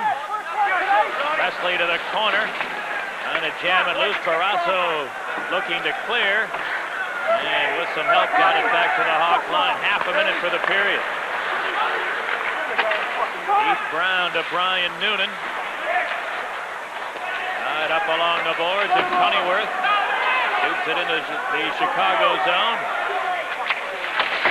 And Vince Hallett on the left wing boards. Able to clear it as he took a big hit from Cunningworth, and now the offside call made. Now here's Vince Hallett taking a swing at Cunningworth, who swings back. Then Presley ran over Cunningworth from behind, and here they go in the Penguin zone. And meanwhile, Vince Hallett is shaken up. He gave Cunningworth a poke with his gloves in the face. Nothing really happened. He kind of looked away or lost his concentration, and Cunningworth drifted him. And now a big wrestling match with all sorts of guys tangled up in the Penguin zone. Cunningworth with the glove on caught Vince Hallett by surprise with the left, and Vince Hallett went down. Then Presley jumped in.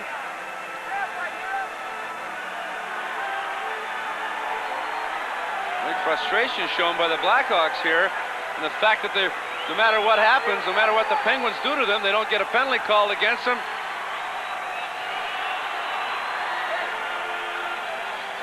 Cunningworth just took a charge. That was at least 3 steps. It was a charging penalty without a doubt there on Cunningworth. Vince Hallett was nailed by Cunningworth, so he took exception to it. And then Cunningworth just nailed him with the stick and the glove. So Presley came in and leveled him from behind, and all hell broke loose. Well, he was hit not only with a glove, but with a stick too. Cunningworth with the left hook and the stick coming across to hit Vince Hallett right in the nose. Cunningworth came clear across the ice for that check. Should have been a charging penalty. Now Vince Hallett went after him. Let's see how Maruelli calls this one.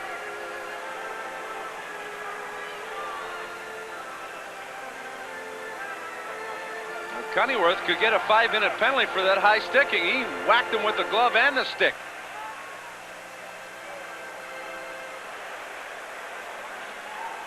Consulting with Gord Brossiger and Dan McCourt, the linesman. There's a charging penalty and an elbow as well. No penalty called. Merriwelli standing right there. Then after the whistle, Vincelette wanted to get at Cunneyworth. They're both got their gloves up, and then the glove and the stick comes right across the face of Vincelette. Down he goes. And then Presley just hammered him from behind.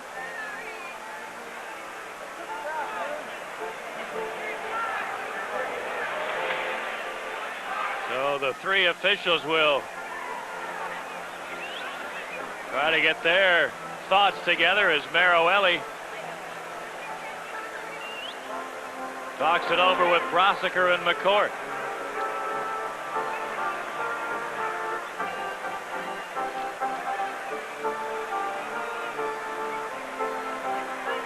By the way, in our second intermission tonight on television, we're going to have a feature on goalie masks. They've certainly become much more intricate in their design the last several years.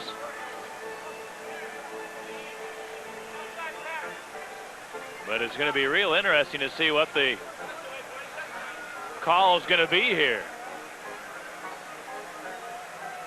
Will there be any third man in? Will there be any extra? Will there be a 5-minute penalty at all? Well, I would think that Presley will be a third man in. I imagine he's had it for the night.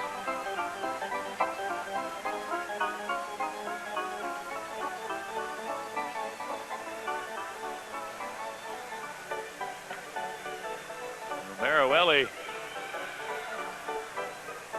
taking some time here to get things straight with the minor officials over on the far side.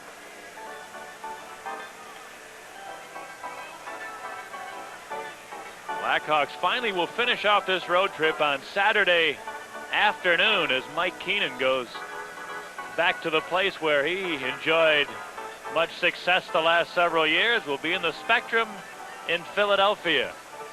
And that should be an emotionally charged hockey game, I would think, as the Blackhawks will be there on Saturday afternoon, 11:50 with the radio pregame and 12 noon on television.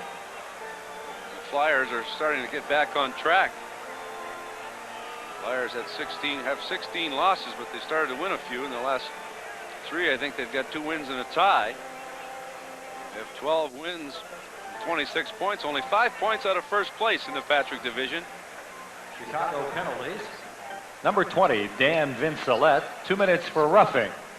Number 17, Wayne Presley, a game misconduct, third man in the altercation. Pittsburgh penalties. Number 15, Randy Cunneyworth, 2 minutes for roughing, 5 minutes for fighting. Time of the penalties, 19:49. Vincelette, 2 for roughing. There it is. Dan Vincelette gets 2 for roughing.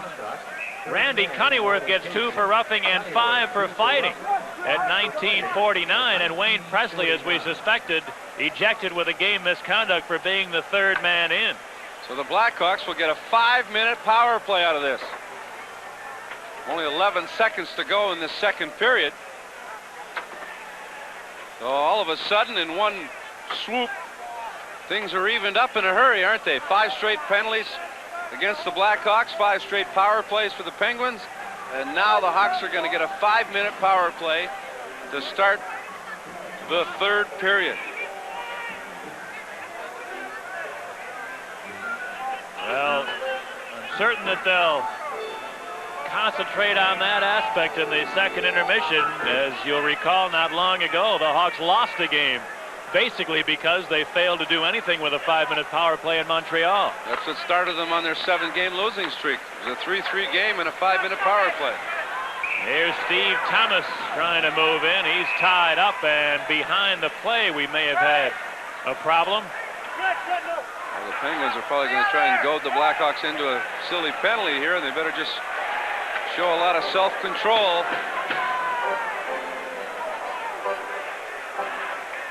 Linesman Dan McCourt has hold of the Penguin forward, who I think is Hannon. Hannon and Vive were dueling behind the play. Looks like they're going to get offsetting penalties. Coming with 5 seconds to go in the period. So a lot of action happening in the last 11 seconds of the second period.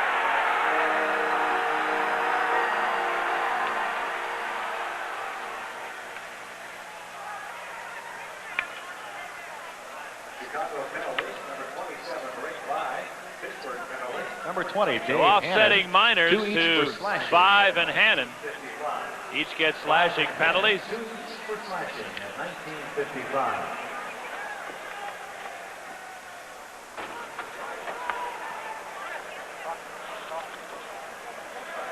Now with just 5 seconds to go in the period, the draw will be outside the Penguin zone.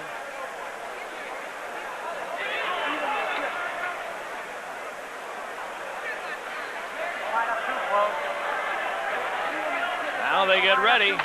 Here's the draw taken by the Penguins. That's going to do it for the second period.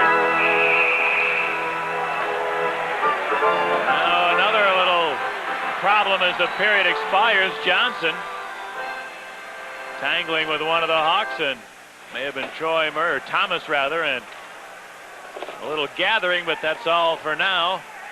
And everybody pulls apart.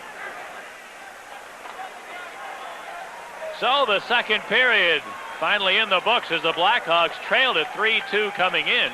Chicago erupting for 3 straight goals in the first half of the period. Everett Santapass capitalized on a Paul Coffey brain cramp at the 1:21 mark. Santapass with his 3rd of the year, tying the game. An unassisted goal, making it 3-3. Then the Hawks took the lead. Wayne Presley's 5th from Conroy and Vince Alette at 4:01. And a shorthanded goal scored by Trent Yawney, his 4th of the season. A brilliant setup by Dennis Savard, along with Steve Larmer at 9:40, giving the Hawks a 5-3 lead. But the Penguins really getting the power play rolling, tied the game. Randy Cunneyworth from Coffey and Lemieux at 10:25 on the power play. And then Dan Quinn with another power play goal from Lemieux and Zalapsky at 12:41 to draw Pittsburgh even in the game. The Blackhawks had 11 shots in the second period. The Penguins had 17 shots, and a large reason for that, they had all the power play time. 5 unanswered power plays for Pittsburgh, or 4 unanswered power plays for the Penguins in the second period. And so each team now with a total of 23 shots on goal. News, weather, and sports coming up on the radio. On television, a feature on the headgear worn by today's goaltenders. At the end of 40 minutes here in the Civic Arena, the Blackhawks 5, the Penguins 5.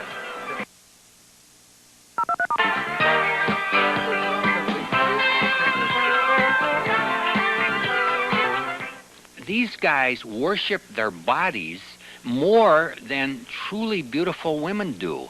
And you see a lot of these guys, they walk like women. And I'm talking about pro football players. They walk with their toes out. They do, Bentley. And they swing their butts and they got their hands out. And I'm not talking, please understand, I'm not talking about homosexuality. I'm talking about narcissism. These guys are just so beautiful. And I think it's more profound in pro football, Giles. How about weightlifters? How about bodybuilders? Wait, how about major sports? Let me just say this. And the reason is, and again I'm being serious, is the other athletes don't wear those cute little pants. And attracted. Now, again, understand what I'm about to say. Attracted more women to fight. To understand. Yeah. Well, I'm telling you, had a beautiful body. And a man that... Did you ever look at yourself naked in the mirror? Tune into the sports writers every week. Hi, I'm Dave Duerson of the Chicago Bears. I used to play here at Notre Dame, and I can't always get back, but I catch Notre Dame football on the Lou Holtz Show. And maybe one of these days, I'll be featured on the Golden Moment. Wolverine quarterback Steve Smith fires for Vince Bean, but it's picked away by Notre Dame's Dave Duerson at the Irish 30, and Notre Dame upsets Michigan 23-17. A bright, shining, and golden moment in Notre Dame history. Line up their road trip Saturday, an afternoon game, familiar territory for Mike Keenan, the Spectrum in Philadelphia. And the Flyers are struggling. They're off to a poor start. They just acquired Mike Bullard in a trade. They'll try to add some offense. They really had trouble in nets and scoring-wise, so it should be an interesting matchup. Philadelphia will probably be very aggressive in that hockey game. So the Blackhawks and the Flyers to wind up the road trip will be with you. Remember, an afternoon game Saturday at noon right here on Sports Vision.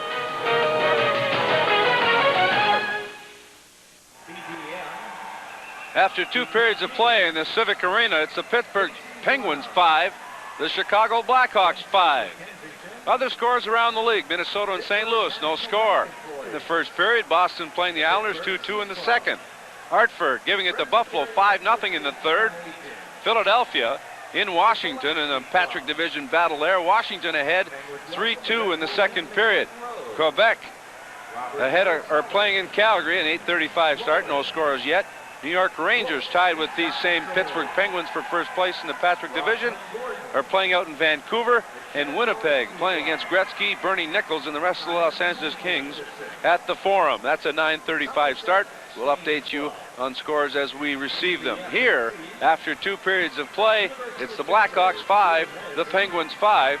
Stay tuned. We'll be back with more after these messages. You know, for weeks I kept saying that the '89 Toyotas were on their way. And guess what? When they finally got here, we got too many. 10 extra truckloads in the very first shipment. Now I'm working 16 hours a day just to get them ready to sell. Hi, I'm Charlie, the midnight mechanic at Schaumburg Toyota, the Midwest's largest volume Toyota dealer. Maybe that's why we got all these extra '89s. All I know is we can't afford to keep them in stock, so we're cutting prices on every car and truck to reduce inventory. The '89s just got here, and we're already cutting prices at Schaumburg Toyota, 875 West Gulf in Schaumburg. When I say sharp. Copiers. When I say sharp. Computers. Sharp. When I say sharp, I mean Calculators. I mean Fax machines. I mean Typewriters. I mean business. When I say sharp, I mean business. From sharp minds come sharp products. When I say sharp, I mean business. Get the spirit. Team spirit. Team Spirit is a new attitude at games everywhere. The spirit. Team spirit. It's the right way to handle drinking, responsibly. We want you all to have fun at the game and a safe ride home. So before you go, pick a designated driver, a guy you can count on to get you all home safely. That's the spirit, we want you back. Team, techniques for effective alcohol management. After 2 periods of play at the Civic Arena, it's the Penguins 5, the Blackhawks 5. Not too long ago, goalies faced shots without the use of a mask. Masks have come a long way since their inception, and they are now part of the goaltender's personality. When shots whistle on net at 100 miles an hour, a goalie is thankful he's wearing something on his face besides skin. Whether the force is supplied by pucks or by a collision, the development of headgear has brought about goalie sanity. Until the 60s, the netminders were barefaced. But for a good share of hockey's early era, there were no slap shots. Then came number 5 from Montreal, Bernie Boom Boom Geoffrion, with his big blasts. And the men in the crease were willing to forego comfort for a little more protection. Although he wasn't the first to wear one, Jacques Plante was the first to popularize the use of the face masks. The early ones were poorly ventilated, causing the goalies to perspire too much. Gradually, over an evolution of years, Plante had developed fiberglass and plastic masks that were light in weight, but could still withstand the force of most shots. A goalie wanting one of those 1960s or 1970s masks would have to endure the pouring of plaster on his partly covered face. This was done so that the mask would fit perfectly, tailor-made. And after all the plaster had set, he emerged white-faced and impersonal, ready to deal with the banana stick slap shots of Bobby Hull. But on a Halloween night in 1969, a goalie named Doug Favell, shown here in a striped model, painted a mask 22313. Okay. Lost their identity inside a mask, were getting it back through the outside. Jerry Cheevers of the Bruins had the trainer paint the stitch marks he would have gotten without a mask. And then Ken Dryden's famous Canadian's mask resembled a target. Still other masks were a hybrid of the foundryman and the carpenter.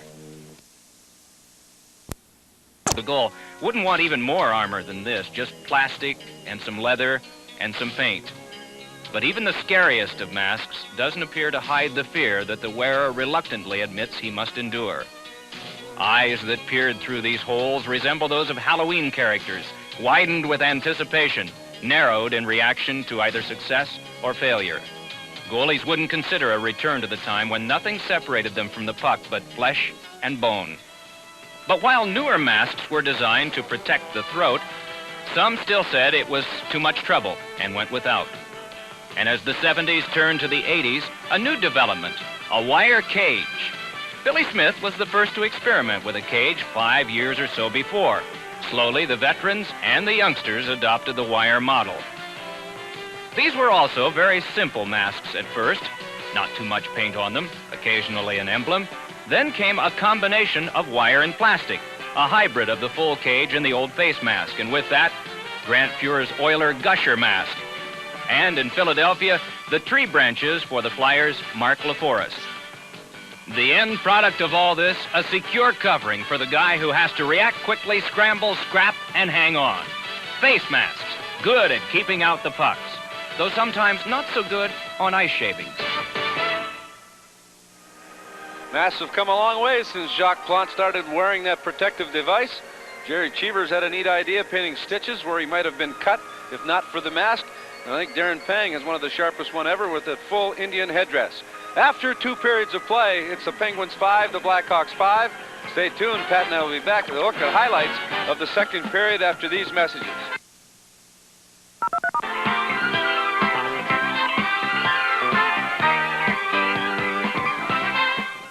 Now you can get all the sports news early Sunday nights. Watch the Chicago Sun-Times Sports Week, the only live primetime sports show in Chicago. Every Sunday, it's 1 hour of complete coverage of your favorite Chicago teams. But you get more than just the highlights. Players do things they won't do anyplace else. Sports Week field reporters go out and get the stories from all over the country. And you'll hear all the post-game comments and from key sports figures. Plus, you'll receive expert analysis from Sun-Times writers and Sports Week correspondents. You can bet along with Sun-Times horse racing expert Dave Feldman, and Sun-Times writers are here each week with funny and sometimes biting commentaries.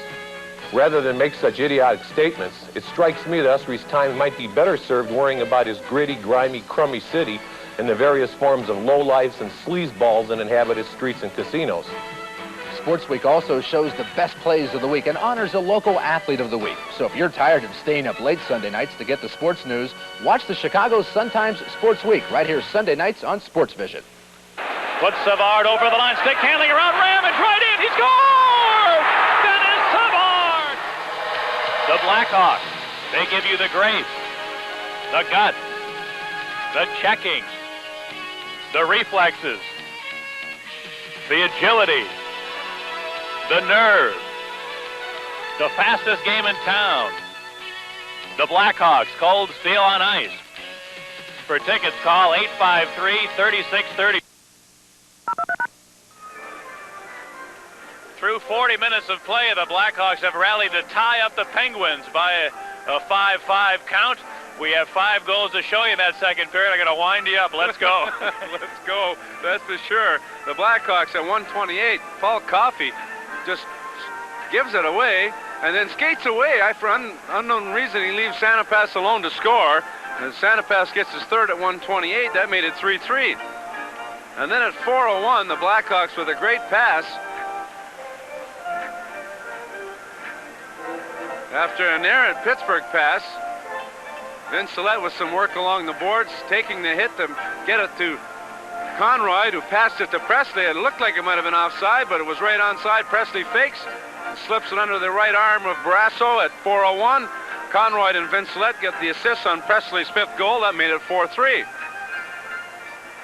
And then at 9:40, the Penguins on the power play. Steve Larmer once again steals it from Lemieux. Coffey, in his attempt to pinch in, falls. It's a odd man situation for the Blackhawks. Dennis Savard on a 3-on-1. Fakes the slap shot. Trent Yanni cut up with the play beautifully. He accepts it, holds onto it. Brasso moving out of the net, and he beat him high with a wrist shot under the crossbar. At 9:40, Yanni's 4th from Larmer and Savard, and the Hawks had a 5-3 lead, 5 unanswered goals for the Blackhawks. But then penalties hurting the Blackhawks in this second period. The Penguins had 4 straight in the second period. They score back-to-back power play goals to tie it up. Waite makes the save. Cunningworth, nice effort there to kick it to his stick and let the backhand shot go past Jimmy Waite to make it 5-4 at 10:25.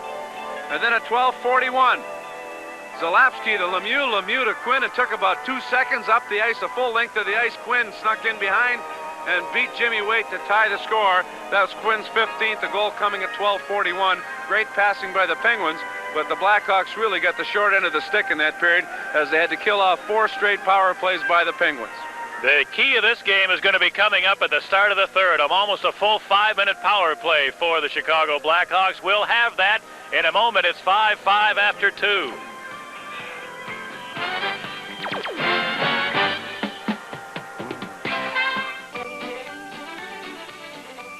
Today's holiday wishes can come true with the Christmas toys and gifts catalog from True Value Hardware Stores, where the Skill Super Twist, the extra power cordless screwdriver, is just $29.99, and the Dremel Freewheeler cordless moto tool is just $57.99.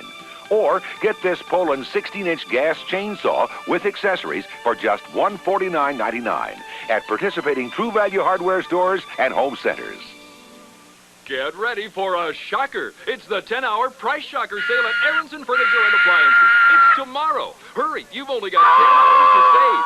10 hours to save up to 60% on top-brand furniture, bedding, appliances, stereos, TVs, and more. Free financing for 9 months. No money down. No payments for 3 months. Aronson 10-hour price shocker sale. It's tomorrow only.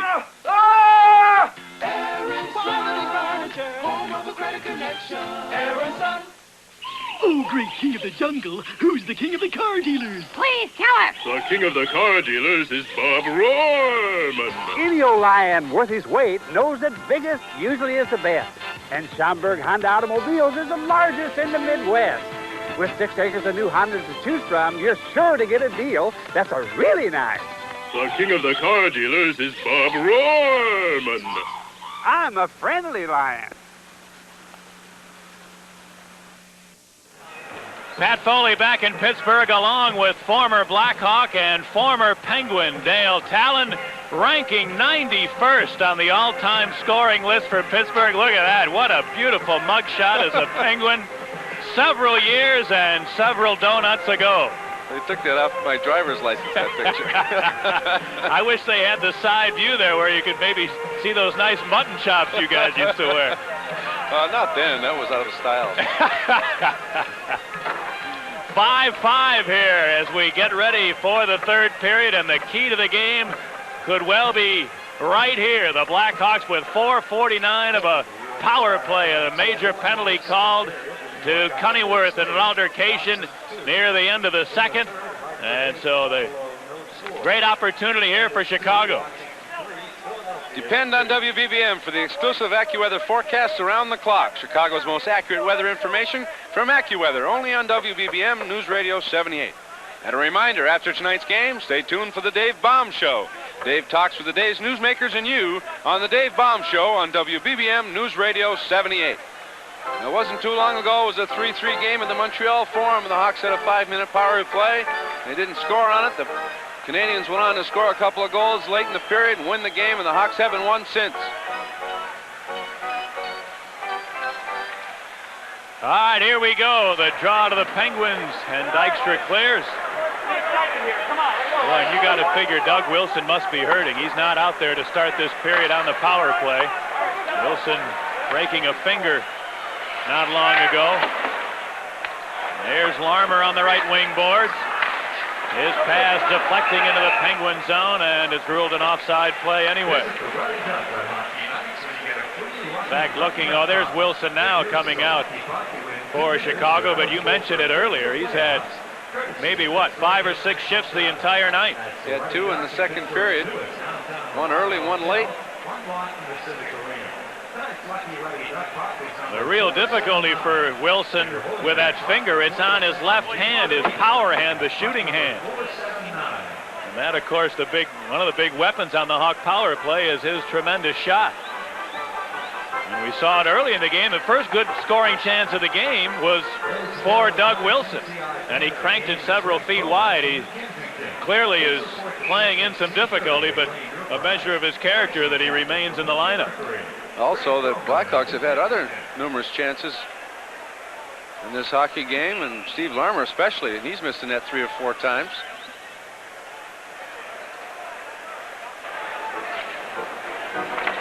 Now the draw at center ice, controlled by Wilson.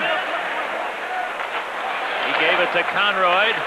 Up the boards to Thomas, who shoots it in. Barrasso fired it to the far side.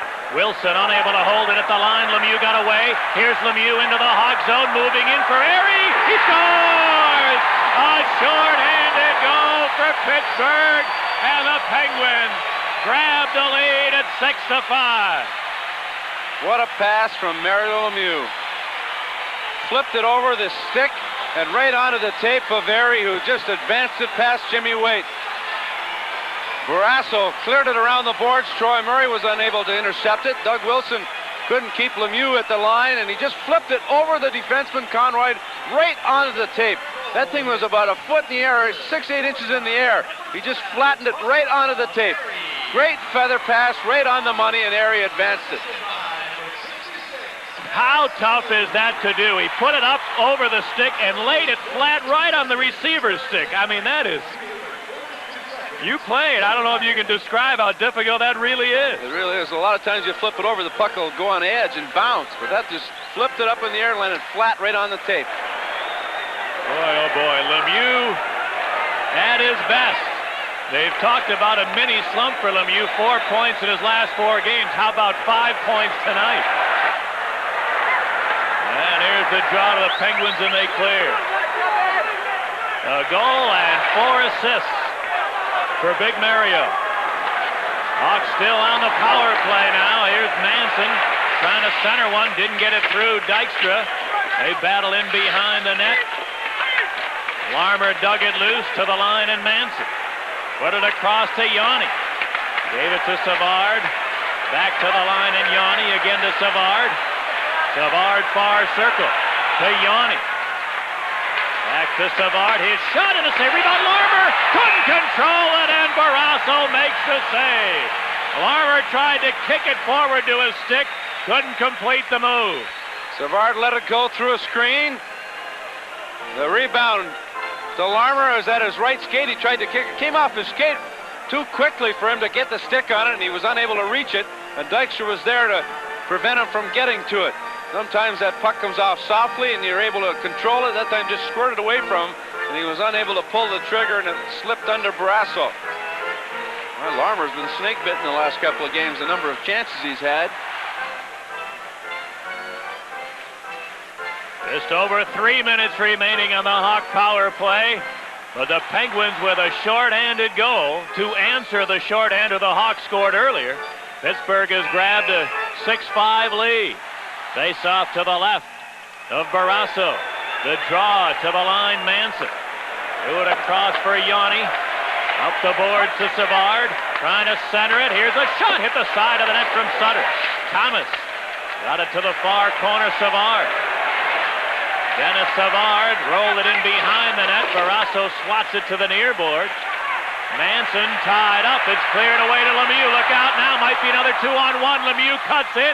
Centered it. Manson got back to pick off the pass beautifully. Now a lead doesn't click. Stolen by Hillier, and he cleared. 2.5 minutes for the Hawk power play. Manson puts Savard over the line. Weaving to the far side, shooting, and a save by Barrasso, and he gives no rebound, and then Graham run over by Bork. He may get a penalty. The Hawks should be backing off here. I think the Penguins are going to be 2 men short unless the Hawks get a little too excited. It looked as if referee Maruelli pointed Bork to the penalty box, and the Hawks trying to come to the aid of their own player. Let's see if they get one as well. I think Savard is going to nullify that opportunity for a 2-man power play. Graham was knocked down out well after the whistle by Bork. It was going to be a penalty, a 2-man advantage for the Blackhawks, and Savard came flying in after. Here, Graham just hit after the whistle, definitely a penalty. Maruelli called it, and Savard came in and gets a penalty for what? I don't know. He just came in to the melee, and he'll get a penalty to offset the Bork penalty. With a score, Pittsburgh 6, Chicago 5. Back in a moment on Sports Vision and BBM.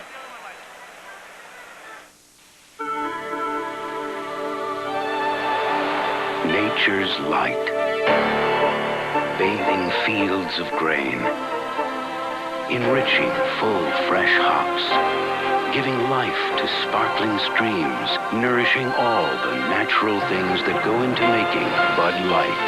The light beer that's Beechwood aged for a clean, fresh taste that makes Bud Light the one light that outshines them all. On the power play, Savard cranked it up. Brasso struggled with it, finally located it. Graham came in, didn't do anything, just stopped, and then Bork flattened him. A penalty called. Marawelli put the arm up, and then Savard came in and tried to get a poke, take a poke at Bork, but he was held away by the Penguin player. But Marawelli ruled that it was enough for a penalty. Tough call for the Blackhawks. They would have had a two-man advantage. And he just as badly, of course, the Hawks are going to miss their trigger man here on the rest of this power play, which has 2.5 minutes to go. Here's the draw. Bouncing loose to center ice. Now Troy Murray shooting it in. Thomas to the near corner, trying to roll it around behind the net. Took another bad hop off those end boards. It's taken by Erie, and he clears.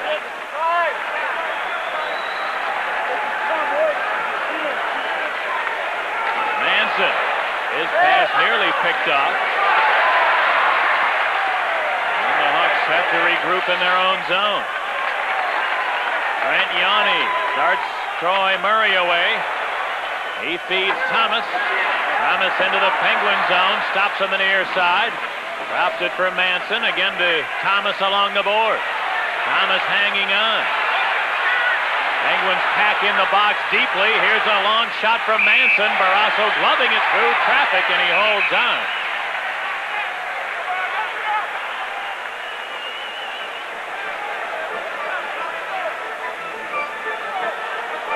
Thomas wanted to pull the trigger from a sharp angle. The defenseman went down, faked the block, forcing Thomas to pass it to Manson. Manson just had to wrist it towards the net, hoping for a deflection. Didn't hit anyone, and it went right to the glove of Brasso. 1:29 remaining. In the Hawks' worst scenario, they had a 5-minute power play. They give up a shorthander, and they've yet to score on the man advantage situation. On the 5-minute fighting penalty to Hannon. 1.5 minutes left on the power play. The draw to Barrasso, and he clears it himself.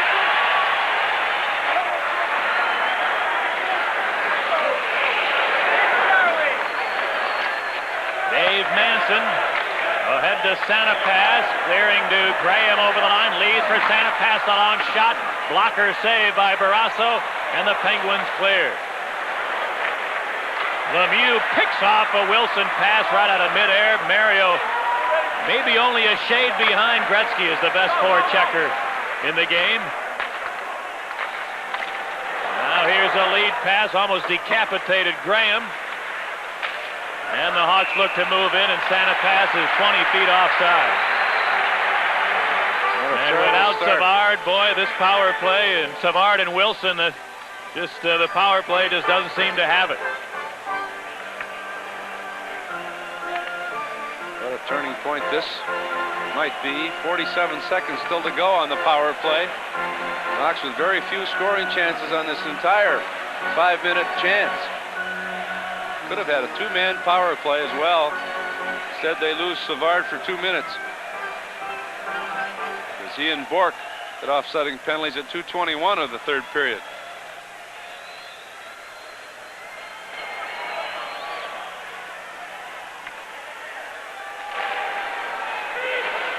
Now the draw, Quinn clears.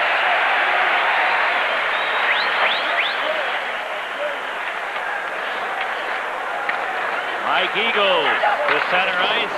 He hammers it in. Sutter to the far corner. Bounced it back in the net. Noonan looking to center one. Nobody in front for the Hawks. Penguins clear. One more rush on the power play. Conroy shooting it in. Dykstra hammered it to the near side. Bouncing to the line. Held in by Noonan. Into the corner, Sutter. His shot from a bad angle and a save by Barrasso. The Penguins look to clear and do get it for center. Now Lemieux racing. Gets to it. Kicks it ahead to a stick. Shoot! And a save by Waite. Mario Lemieux corralled a bouncing puck brilliantly. And now Lemieux going down, but the play goes on. As the penalty over, both teams are back at full strength. Here's Barrasso taking a whack at Sutter, and that goes unwhistled. Now the Penguins clear it into the Chicago end. Manson on the far side turning. Had it taken away by Lemieux. Waiting for help. The trailer is Quinn. And he's covered up in the corner by Murray nicely. Manson, the right wing boards. Graham bounced it ahead to Murray over the line. Murray, the near corner against Zalapsky. Now Thomas in after it. He's tied up by Cullen, and Thomas dug it out. Trying to center it. And Cullen recovered to steal that. Steps around to check. John Cullen leads the rush. A long flip shot, and Waite gloves it easily. Well, the Penguins not only kill a 5-minute Hawk power play, they score a shorthander in the process. Oh, boy, this road trip at the beginning of it and at the end of it. 5-minute power plays killing Chicago, and it was the Hawks that had the power play.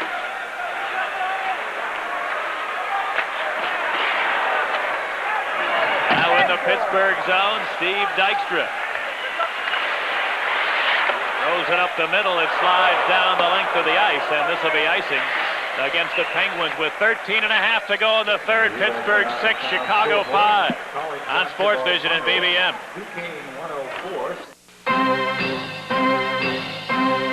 Of all the Toyota trucks sold in America, over 2 million are still on the road. Proof of Toyota's commitment to build trucks that last longer. Who can ask for anything more? The all-new 1989 Toyota trucks. More available V6 power and performance. More comfortable room. Plus Toyota's traditional low operating cost. Truck value that lasts. Test drive world-class quality now at your hometown Toyota dealer. Well, the bad news is the Hawks are trailing 6-5. The good news is there's still 13 and a half minutes to go in the hockey game, and the Hawks have been battling back. They trailed 3-0 in the early going, fought back. They had a 5-3 lead midway through the hockey game, and 2 power play goals and a shorthanded goal of... Here's Conroy, a shot, rebound, shot wide as Larmer tried to rip one as he was falling and just shot it wide. Savard won a draw. Barrasso with a good save on Conroy. Well, the Penguins didn't have a play. They just fire it down into the Hawk zone. Keith Brown back. Why was that not icing? Good question. Here's Savard. To the line, had it taken away. Now Keith Brown at center will dump it in. Winds all the way around the boards, back into the Hawk zone. Now a fight behind the play. Santa pass, and Jay Caulfield wrestling at center ice. Caulfield, a tough customer, got in a couple of lefts, a short left. Now they wrestle along the board. Wrestling in close quarters, Jay Caulfield and Everett Santa pass, and down they go.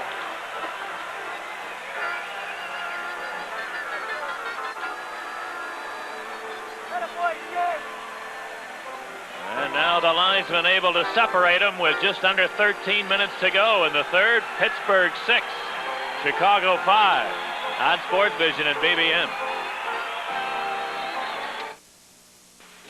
Looking for that perfect camcorder? Exactly. The Zenith.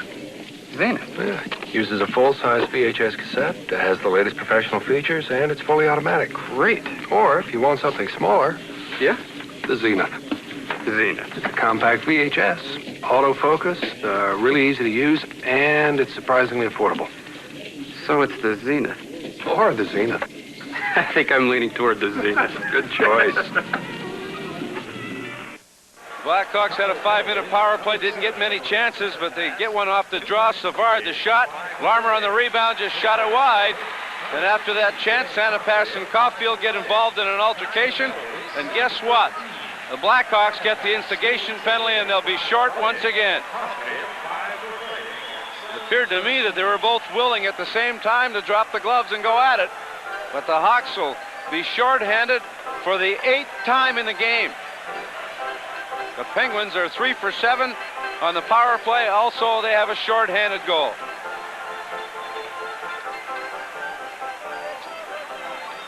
Meanwhile, how did things go for the Buffalo Sabres tonight? One of the lowest scoring teams in the league, the Hartford Whalers, shut out Buffalo 9-0.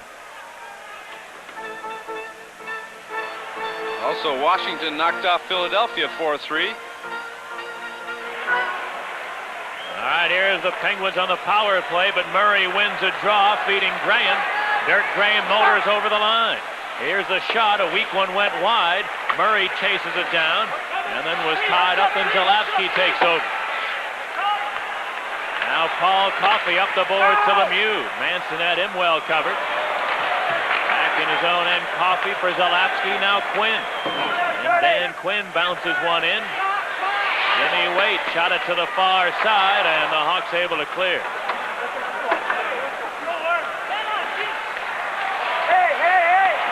Coffey away to Rob Brown. Feeding Zalapsky. Steps over the line. Zarley Zalapsky turns to the near side. Put it to Lemieux. Far point to Coffey.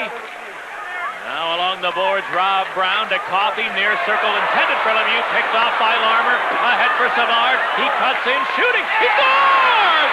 Dennis Savard, a short-handed goal. Ripped it by Barrasso on the short side.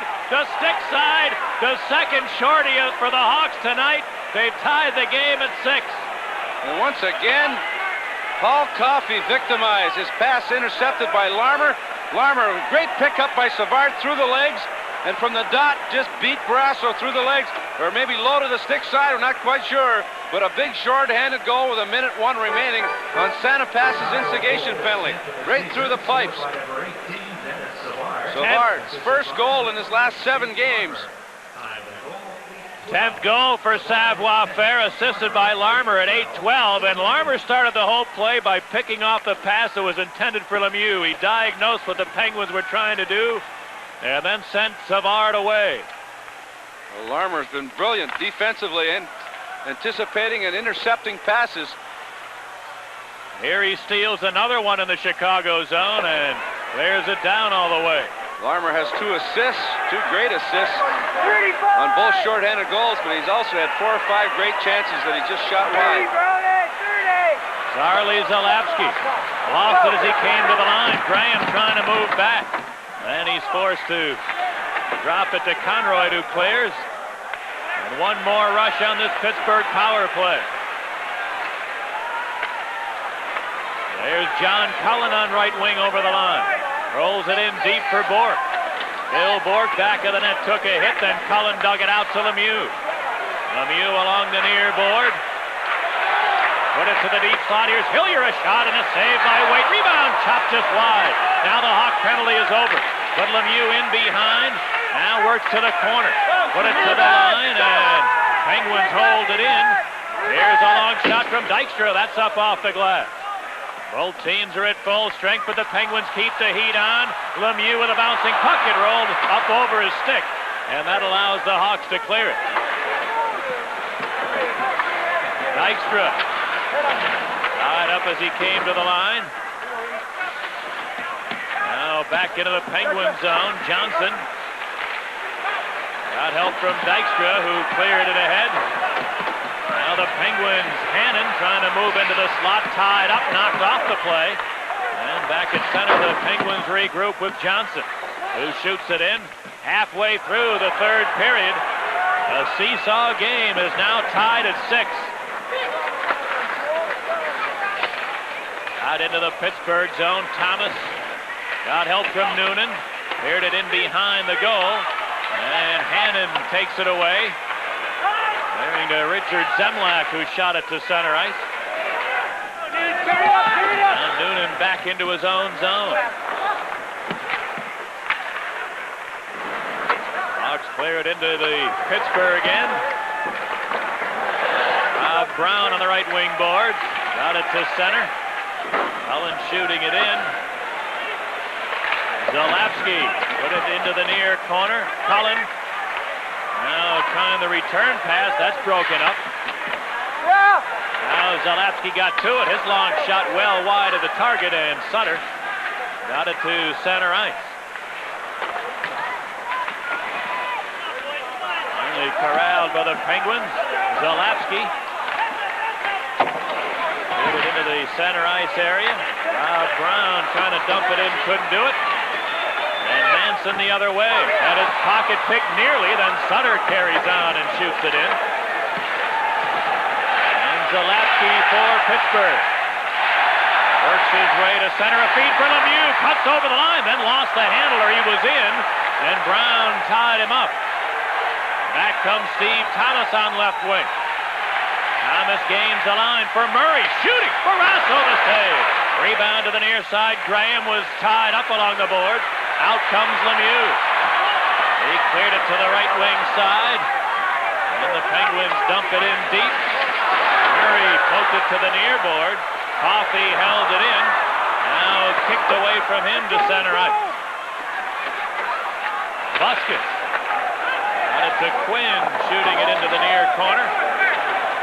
Dirk Graham looking to clear it, fires at the length of the ice, and the Hawks will take an icing call here. With just under 8 minutes to go in the third, Chicago 6, Pittsburgh 6. On Sports Vision and BBN.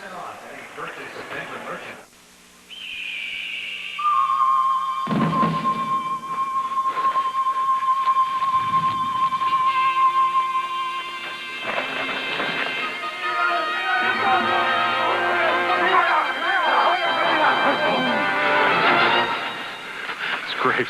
But we wanted a Bud Light. Bud Light! If you want the great taste of Bud Light, ask for it.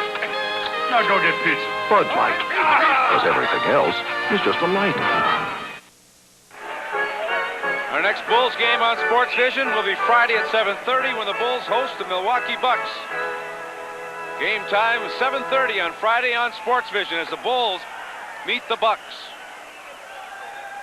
Face off to the right of Waite.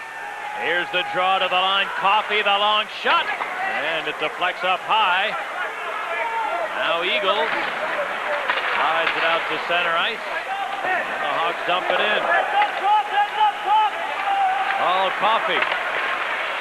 Nearly coughed up another one in his own zone. Boy, Coffey has really had an off night at the Penguin defense.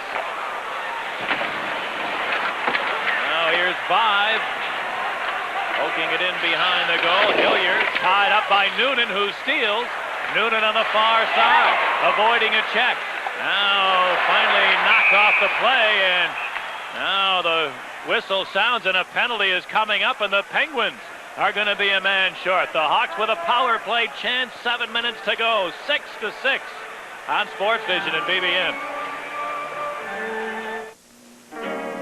So how long before our TV's fixed? Believe me, mister, I wish I knew. We'll meet again. Don't know where, don't know when. Sad to say, most appliance stores don't have their own service department. This message was brought to you by one that does. Highland. Randy Cunneyworth gets a tripping penalty, upended Rick Vive in front of the Penguin net. Penalty coming at 12:58, and the Blackhawks with a chance here to go in the lead on their fourth power play. Their last power play was a 5-minute power play, and it was a disaster. Rick Vive to the far point, Yanni, now Savard along the board. Rolled it into the corner, Vive. To Savard, now to the line, and Yanni. Fakes a long shot, now takes it. It's blocked up the defense, and the Penguins clear. Tough to deflect those shots, especially if they're up around your shoulders. Yanni now shooting it in. Cleared to the far side. Vive trying to hold it in. Couldn't do it as it bounced away, and Lemieux clears.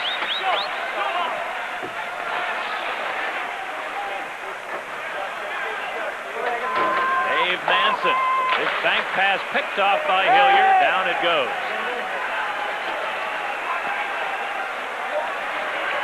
Now Yanni feeds Savard on the move. He gains the line. Savard on the far side for Larmer. His shot right on, and a save by Barrasso, and he covers. Not much on that shot. Savard with a quick drop past to Larmer, but Larmer was fading to his left as he let it go back to his right. He didn't get much on it. It was on target, but Barrasso made the save, and Barrasso very shaky in the net. Every shot he seems to be struggling with.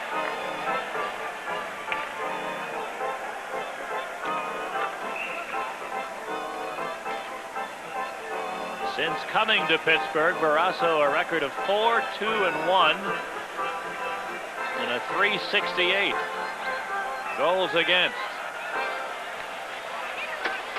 You do a double take when you realize this man's only 23 years old. He seems to have been around for forever almost. He had a great second half last year. His play put Buffalo in the playoffs. A minute remaining on the Chicago power play.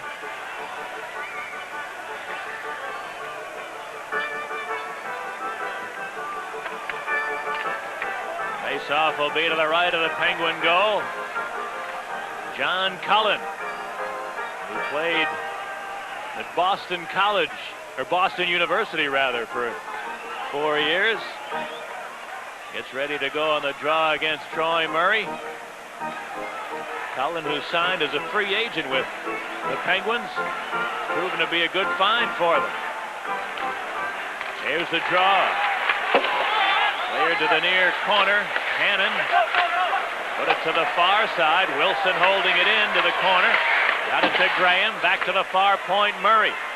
Troy Murray near side to Conroy. Up the boards for Thomas. He's tied up along the boards. Hannon stole it and cleared it. One more rush on this Chicago power play, and now a two-line pass taken by the guy standing still, especially on the outlet situation. There's only one guy back getting the puck. The rest of the guys are just standing and watching. No movement or motion at all, and they've had difficulty getting out of their own zone as the Penguins are very aggressive, and that's been easy for them.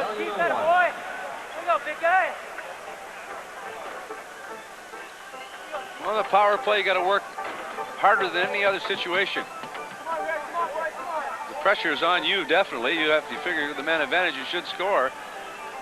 Penalty killers really, if they score, they say, well, we're a man short. So they really don't have the pressure that the power play has. The power play, you got to hustle back in a hurry and get going and all coming out together.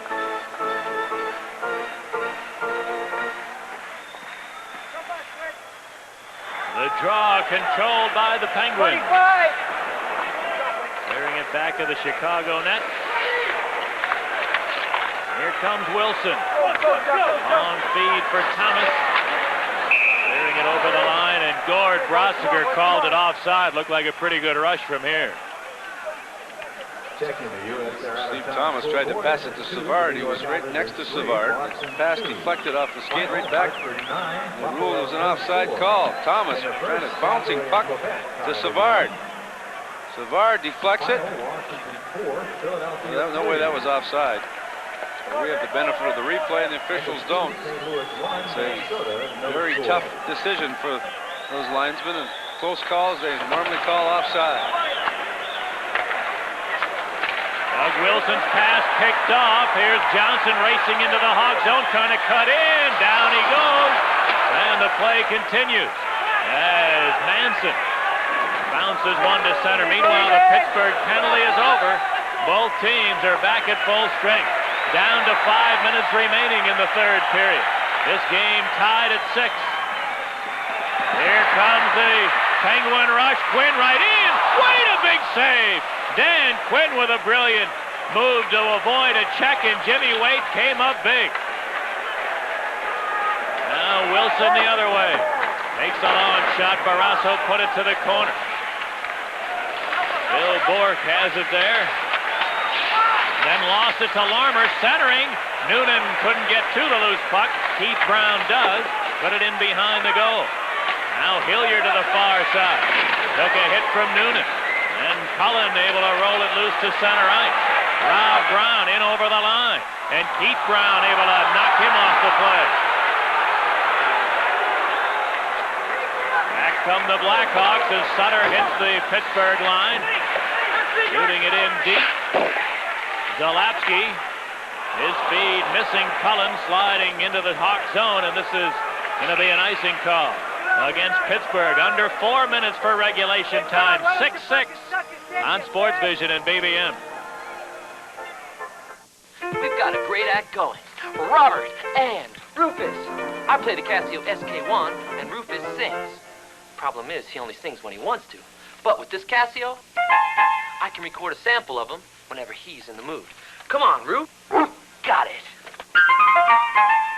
Now, whenever I want Rufus to hit it, I just hit this button. Oh, the Casio SK1 sampling keyboard, because the show must go on. You know, Rufus, this act could be a single.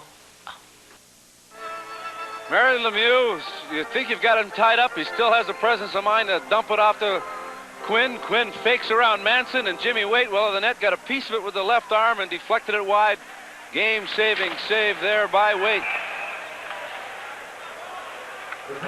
Now Zalapsky knocked down on top of the puck in his own end. And the draw will be to the left of Tom Barrasso.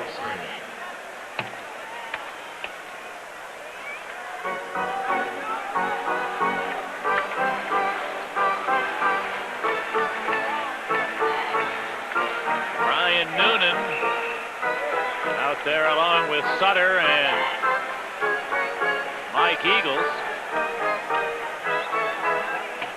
The Hannon line on for Pittsburgh.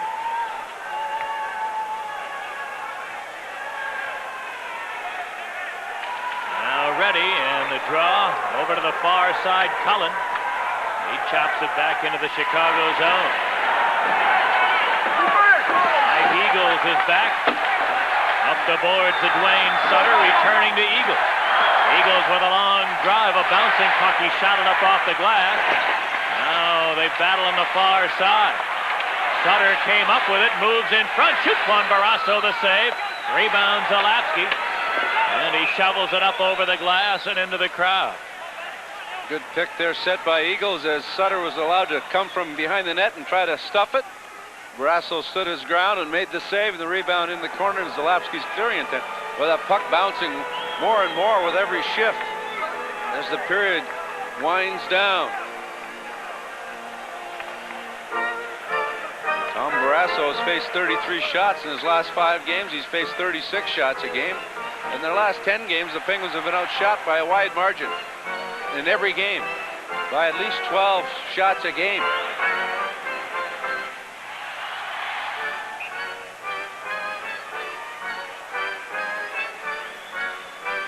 St. Louis leading Minnesota 1-0 in the third period of their game. The North Stars, a red-hot bunch. What have they won? 4 or 5 in a row? 4?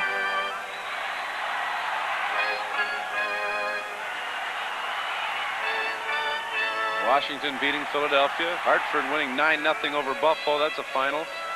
Calgary 1-0 over Quebec in the first. Calgary hasn't lost, what, 12? Only one tie in those 12 games or 11 games.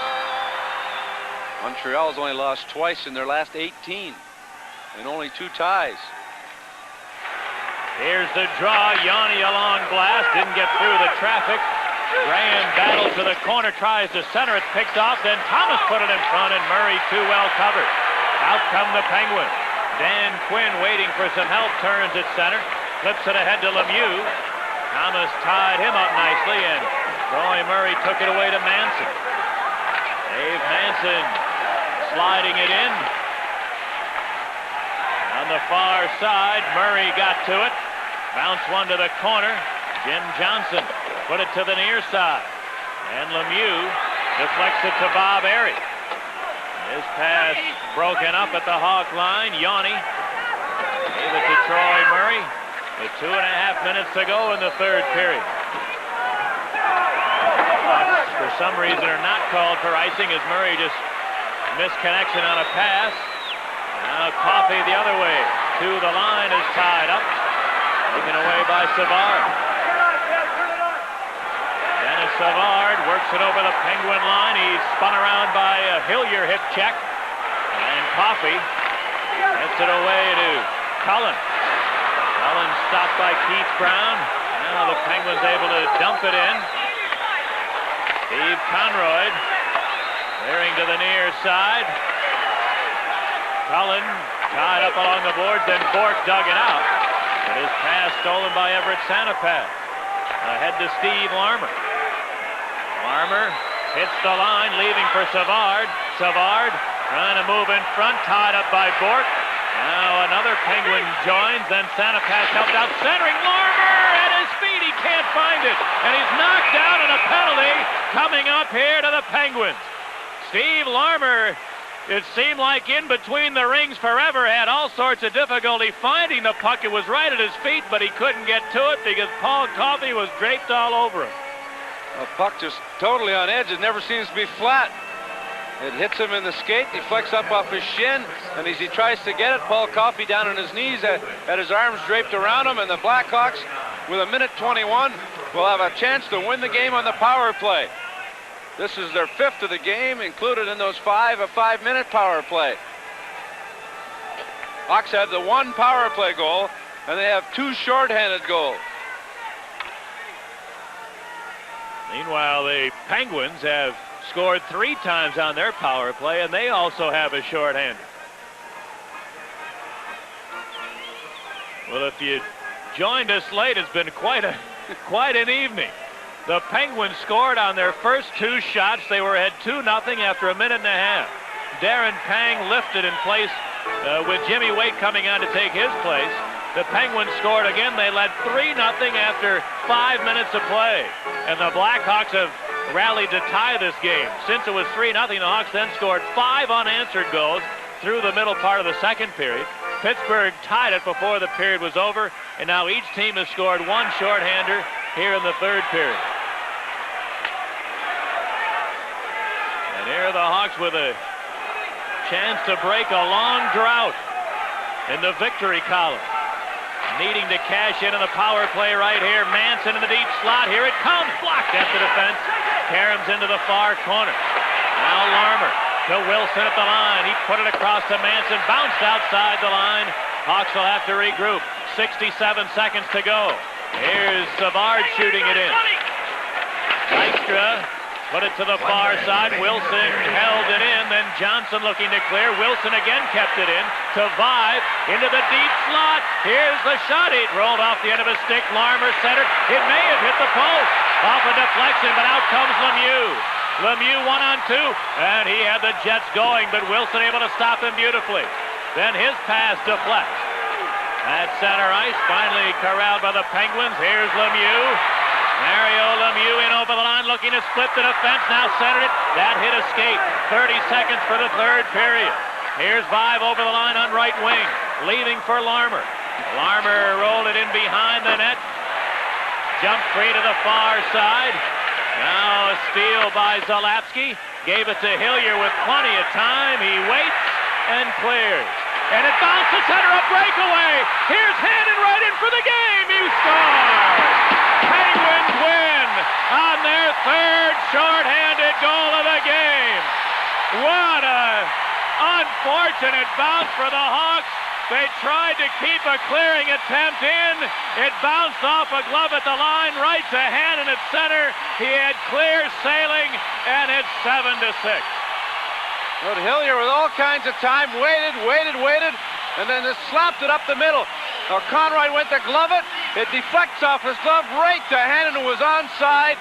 Talk about bad luck. If it wasn't for bad luck, they wouldn't have any luck at all. And Hannon beats Waite with 5 seconds to go. Their second shorthanded goal, the fourth shorthanded goal of the game.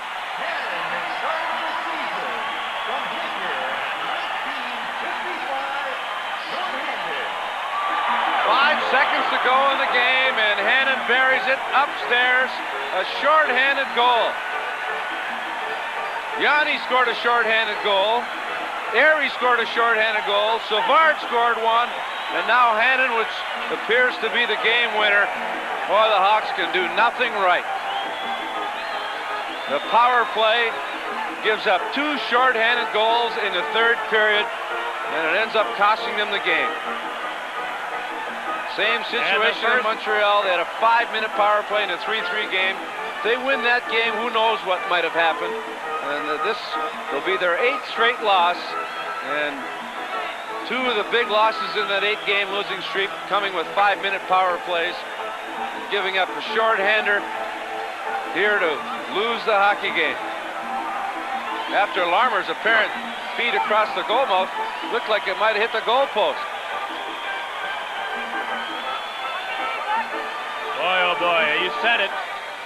Here, Conroy's trying to do the right thing, trying to keep the heat on the tail end of the period. Looked like he was going to be able to keep it in at the blue line. It bounced off his glove. And Hannon's onside besides. It was a good shot, too. I think it might have gone in off the post as he beat Wade high to the stick side. The Penguins scoring 7 goals in the game, scored 2 even-strength goals, 2 shorthanders, and 3 power play goals. Boy, oh boy, there's the Blackhawks season in a capsule right there. They fall behind 3-0, a valiant effort to get back in the game, had the lead, Pittsburgh caught them, took the lead themselves. The Hawks again able to tie it up. They had a power play and a chance to win in the final minute and a half. And a bounce off a glove, and instead of Conroy keeping the puck in, teeing it up, he was wide open and would have had a chance to let one rip. Instead of that happening, it bounces off his glove, comes loose at center ice. Hannon's onside. There is no Hawk within 30 feet of him, and a perfect shot, which appeared to have go off the post and into the net.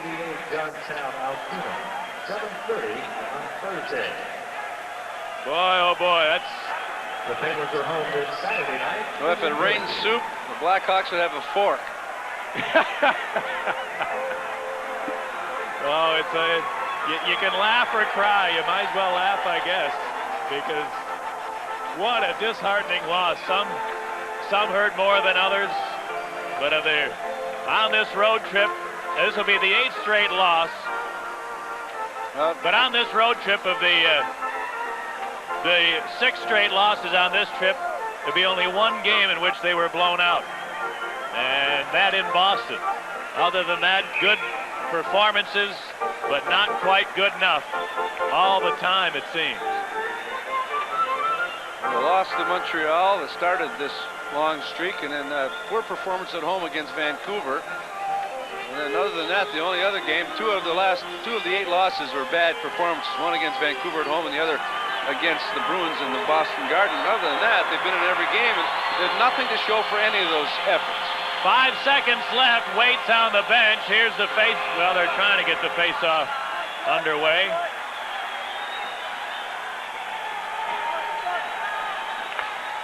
And here it is, taken by Yanni. He hammers it in, and that'll do it.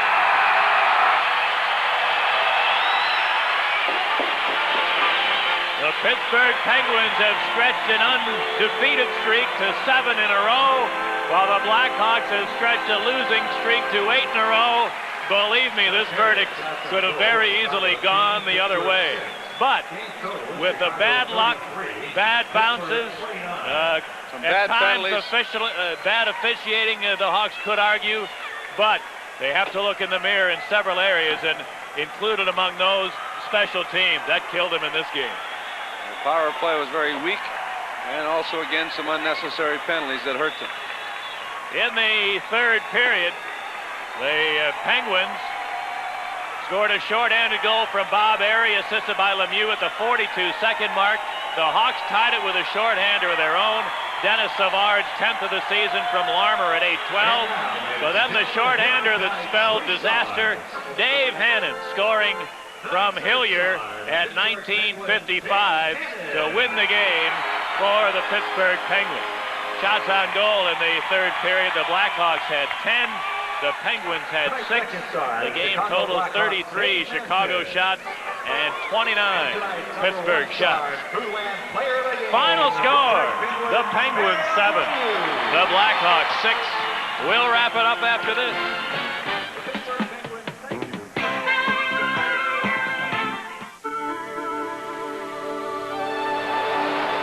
nature's light. Bathing fields of grain. Enriching full, fresh hops. Giving life to sparkling streams. Nourishing all the natural things that go into making Bud Light.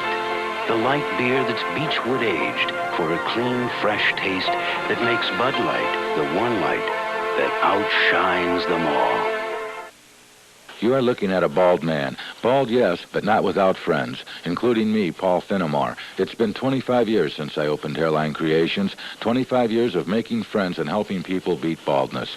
We have 4 U.S. patents. No one else does. We guarantee 100% satisfaction at your final fitting, or your deposit will be refunded in full. So be comfortable and beat baldness only at Hairline Creations in Chicago and Arlington Heights, 282-5454. Do-it-yourselfers can't wait to get their hands on stocking stuffers from True Value hardware stores. Like this Cervez slip joint pliers set with vinyl grips, only $9.99. And the rugged Rayovac workhorse, just $3.99, shines in any weather. Crafts come together in no time with this little sticker mini glue gun from Parker, only $4.79. And the Zircon stud sensor finds studs electronically. It's just $13.49 at participating True Value hardware stores and home centers. The electricity, the sound, the suspense, the entertainment, the fun, the games, the both. Tickets for all home games are on sale now. Pick the teams you want to see, the dates you want to make. Call 853-3636. The game is home to the beginning. Penguins beat the Blackhawks 7-6. Our Budweiser player of the game tonight with 2 assists, Steve Larmer. He did pick up the 2 points. Boy, if his radar was a little sharper tonight, he could have had 5 or 6. That's how many great chances he had. But the Blackhawks, if there's a more disheartening defeat this year, I fail to remember it at the moment. We'll have to look back at the Detroit game, I would imagine. That probably is a little more heartbreaking than this, but a lot of ifs on this road trip and a lot of ifs in this game. The first 2 shots went in. They trailed 3-0 after 5 minutes of play. I thought they dominated play the rest of that. And then their power play, they had a 5-minute power play in a tie hockey game, much like the game in Montreal. They give up a shorthanded goal. They finally score to tie it up on a shorthanded goal. Both teams with 2 shorthanded goals. And then the heartbreaker, 5 seconds to go, a shorthanded goal that prevented the Hawks from getting a point in this hockey game. Steve Larmer had a great night. Even though he only had 2 assists, he had a tremendous night. Killing penalty, stole it, got it to Savard, and Savard through the legs of Barassa to tie it up. Savard's 10th of the year at 8-12. And then the Hawks had a power play late in the game after they failed to capitalize on a 5-minute power play. A chance to win the game with a power play, 1:21 remaining in the game. They have a power play, and they just failed to capitalize on it. The puck comes around the boards, a bouncing puck, as it did throughout the entire game. Hilliard, ill-advised, goes up the middle. Instead of going up the boards, they're making the safe play. And then Conroy tries to glove it. It deflects off his glove to Hannon, who is onside, picks it up on a breakaway. The clock ticking away, and he beats Jimmy Waite for the game winner with 5 seconds to go. A heartbreaker there. The Hawks lose another one. They're 8th in a row. And 6 of the 8 losses, they were in all of those games. In a lot of these situations, what if? Dumb penalty, bad goal, or a failure to capitalize on a power play situation in a critical time in the game. This has got to be the toughest time of a coaching from a coaching standpoint. You're trying to sell a program. You certainly can't. I don't think we can question the effort the Blackhawks have put forth in a great majority of their games this year, and yet not much success to show for it. So far, it's been very close, and yet no cigars. It really has been frustrating. We've been watching it, and it's hard to explain to people they've lost 8 in a row that they haven't played that badly. They're going to say, well, look at their record. They can't be playing that well. But they've had some tough luck. They've got to just stick with it and forget about the past and go on from here and look for a win in Philadelphia on Saturday. That'll be the next assignment for Chicago. The Blackhawks will take a record of 6 wins, 18 losses, and 4 ties into the Spectrum in Philadelphia. We'll be there on Saturday. Remember, an earlier start, an afternoon game, 11:50 with a radio pregame, and 12 noon on television. The final score tonight as the Pittsburgh Penguins stretch an unbeaten streak to 7 straight. Pittsburgh now in sole possession of first place in the Patrick Division behind a 5-point night from Mario Lemieux. Pittsburgh 7, Chicago 6. Sports Vision's coverage of the Chicago Blackhawks has been brought to you in part by Bud Light. Everything else is just a light. By Toyota. See your Toyota dealer now and ride with the best. By your Chicagoland Chevy dealer. See the exciting 1989 lineup today. And by Highland Superstores. Nobody gives you more, and nobody but nobody sells for less. Gifts for guests provided by Casio, where miracles never cease. Before the big game, head on over to Sports Gifts, dedicated to providing the largest selection of sports paraphernalia around. Sports Gifts carries all pro-licensed merchandise with new shipments arriving daily. Sports Gifts has something for every fan from the ground up with pro and college hats, jackets, sweaters, jerseys, t-shirts. Just look at all this merchandise. If you want it, Sports Gifts is the place to shop. Come on out and pick up a sports gift for yourself and your favorite fan. Keep up the team spirit. Visit Sports Gifts with 3 convenient locations. Join the crowd at Sports Gifts.